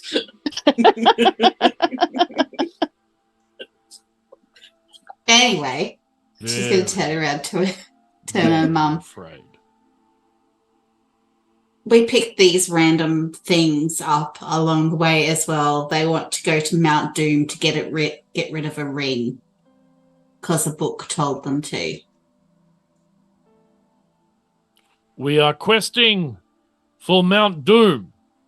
It spews forth corruption and destruction to all who venture too close, and it corrupts all who live within its power. It is a place of evil, and we must venture there to destroy the ring. Are we sure it's not Barangaroo? Is Mount Doom? Place of evil? Does it spew forth corruption? Yes. And destruction? Yes, it absolutely does. Then we shall go to this Barangaroo if that is in fact Mount Doom. That's where we just came from, and you've been for the past 170 something years? 72. 172. Yep. You are to guide us. We will rest here at my mum's. And in the morning, we will return to Barangaroo to find Mount Doom.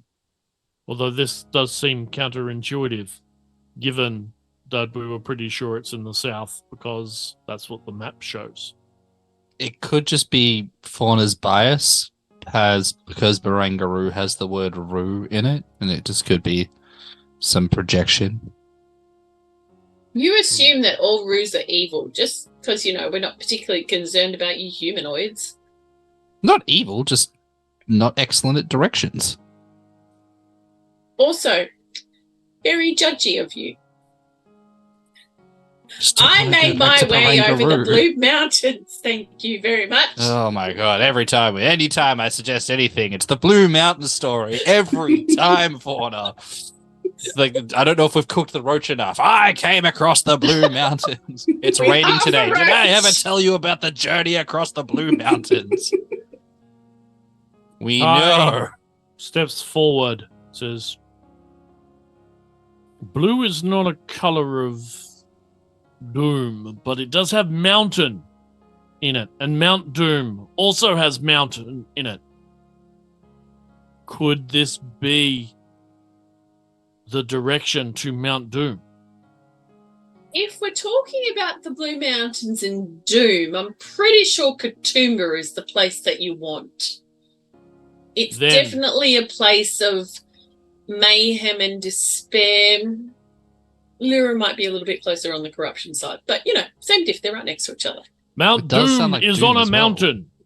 It spews forth corruption and destruction to all who venture too close, and it corrupts all those who live within its power. It is a place of evil. I mean, it does have the old council chambers there, so yes, I'd say that's correct. Then, tomorrow, we shall venture forth to this Katoomba. I just got And shock see. bait ooh-ha-ha vibes. I was surprised you didn't say Katoomba, to be Yeah, fair. we could, instead of Katoomba, we could be going to Kadoomba, if it's Mount Doom. Oh, no. Linguistic drift is a thing. It is possible. Katoomba is... Yes. Perhaps you are not a sniveling spy that should be eliminated to the point of being a grease stain on the ground.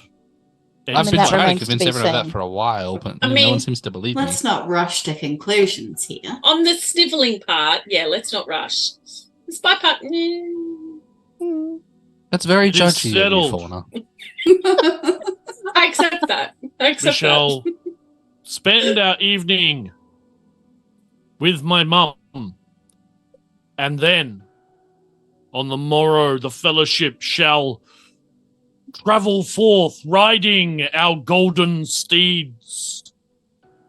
Posey, do we What? have golden steeds? What golden steeds? Do you have golden steeds? Riding our golden steeds forth to Katoomba, I where mean, we shall find the fires of Mount Doom and cast the ring into its destruction.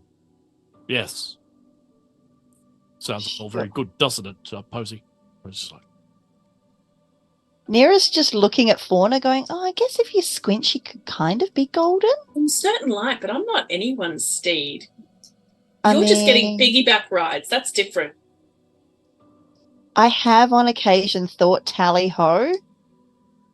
But you've never shook any reins, which is an important part of our relationship. It is. It is. I did make that one promise that one time. Mhm. That's right. What happens if we destroy the ring before? Like, what does anyone actually like? If you get the ring and just snap it? the Or melt ring it. can only be destroyed in the fires of Mount Doom. Can we test that theory? No. Mayhem, do you have a furnace here? Oh, I'm pretty sure we'd have a furnace, and there'd probably be like some barrels that, with like fire and stuff in them. There's definitely a ceramic furnace near Katoomba from memory. I think what N.E.R.A may be suggesting is what happens if we chuck the ring into the fires of your mum. Will they relinquish the ring so that we could test it? This is we could not test Mount it out. Doom. We could test it out, and then if it works out, great, save ourselves a trip. If it doesn't, then off we go to Mount Doom. And there is doom in your mum. You talk, the more you convince me that you are Wormtongue. You wish the ring bearer to relinquish the ring to you. Oh, I see what you were doing. You want to take the ring for yourself, just like Gollum and Boromir. Posey. I'm such a Boromir. Posey. Should we eliminate this one now? You We've can't. got like 4 others and my mum. Hey, Do you Hey. want to Can stay take at a my place. mum's? you are in her home now. Yeah. We'll Have turn to this, abide we'll by the turn rules this of car the house. around. We'll go home. We'll go back. Advanced combat operation bots do not recognize territorial boundaries such as homes. Oh, but you asked us to recognize yours. That's getting really rude. no. Hospitality rules should trump these things, even in Australia. Perhaps the rings corrupted your programming? Maybe we can just kill all of them and start again. So, Katoomba tomorrow. Stepping back a bit, just sort of wheeling backwards away from Kai. Posie kind of goes, every now and there's a reason Kai has to get back to Mount Doom. And you can see Posie shaking a little bit. Because every now and then they kind of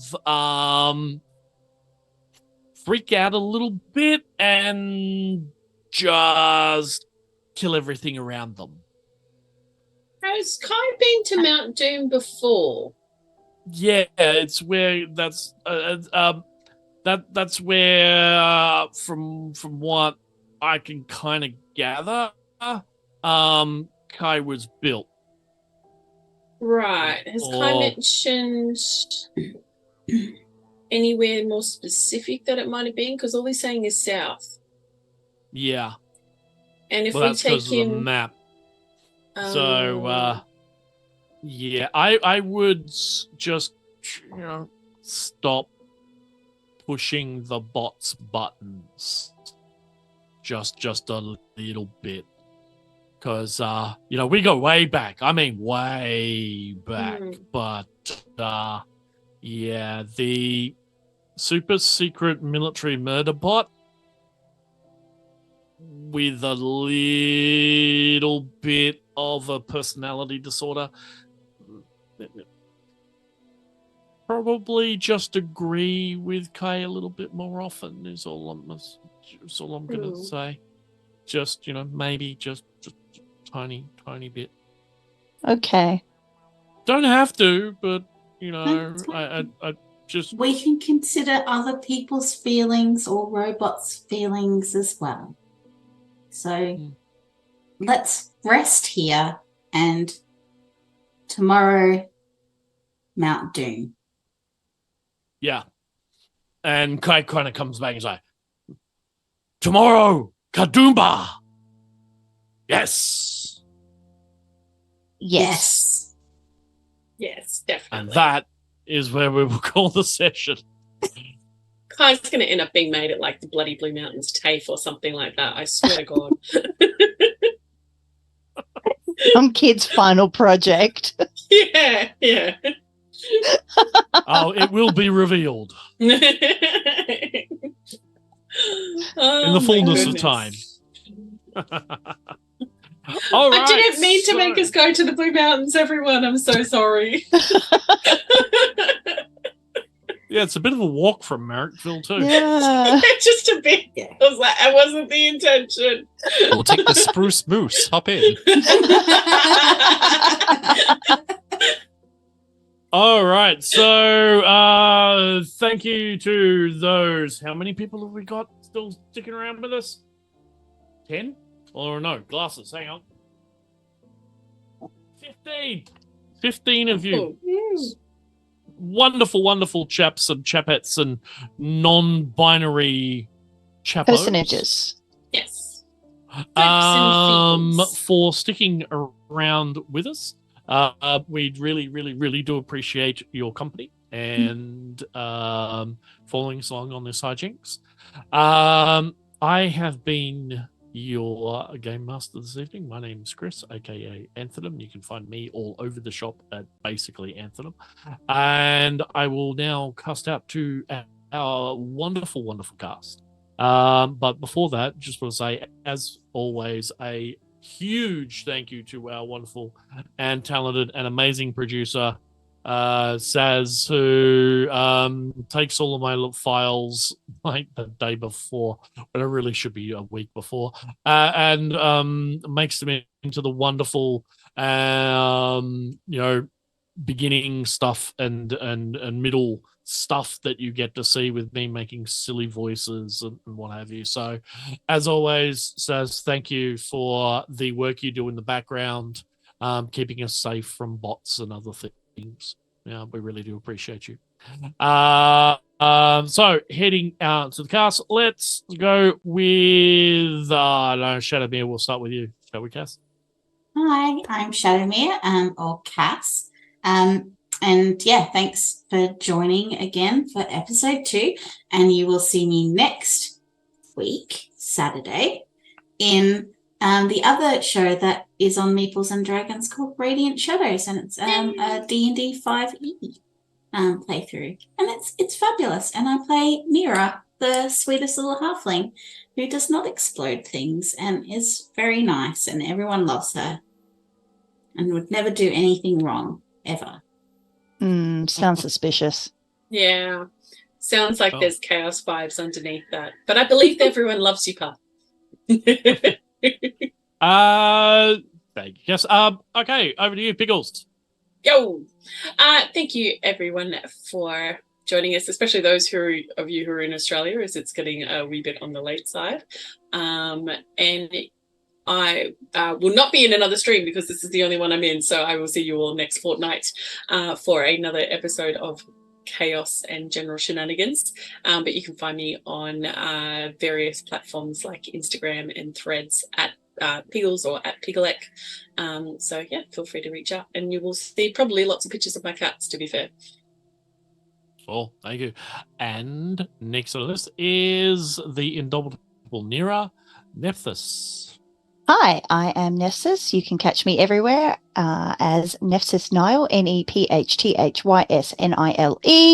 NephthysNile. You can also catch me playing Alice Barr and Nosferatu Bahari Vampire over on Red Centre by Night. If you search Red Centre by Night, you will find us in almost all of the places. When I'm not being a psychotic murderous robot, I'm being a psychotic murderous vampire. Why not? Yeah, that's me. Thanks for watching, folks. Thank you. And last but by definitely not lost is Heironymous Spoosh, Mr. Loreman. Yes, thanks everyone for jumping in and watching us. I will continue to be Heironymous Spoosh, and I will accumulate more doctorates. But yes, my name is Joel, or Mr. Loreman, on nearly all social media. I'm also in Red Centre by Night, where I play a in their opinion, extremely smart and intelligent professor who is accumulating accreditations as well. I assure you they are not the same character. Are we even in the same show? Who is this person you're playing? It's a secret. It's a secret. We're a secret part of a secret organization that are underground and hiding. Not at all like the Exclave either. Lovely. Okay. So we are back in 2 weeks for our final show for the year, which will be something of a holiday and festive season special, which I have absolutely no idea what is going to happen because I haven't written it yet, so I don't know. So that'll be fun, won't it? Yes. Yay. Fun. Hell yeah. Happy. Writing bug will kick in, you'll be fine. But probably the day before, poor Sass. Yeah. It will canonize Fallout as a Christmas adventure, though. Yes. There we go. Does this mean we can make Die Hard references at some point? Oh, I thought that was a given. Sass is just like, yes. Yeah. All right. So that's it. Thank you very much for coming along, and we will say good night. Good night, everybody. Bye. Night and night.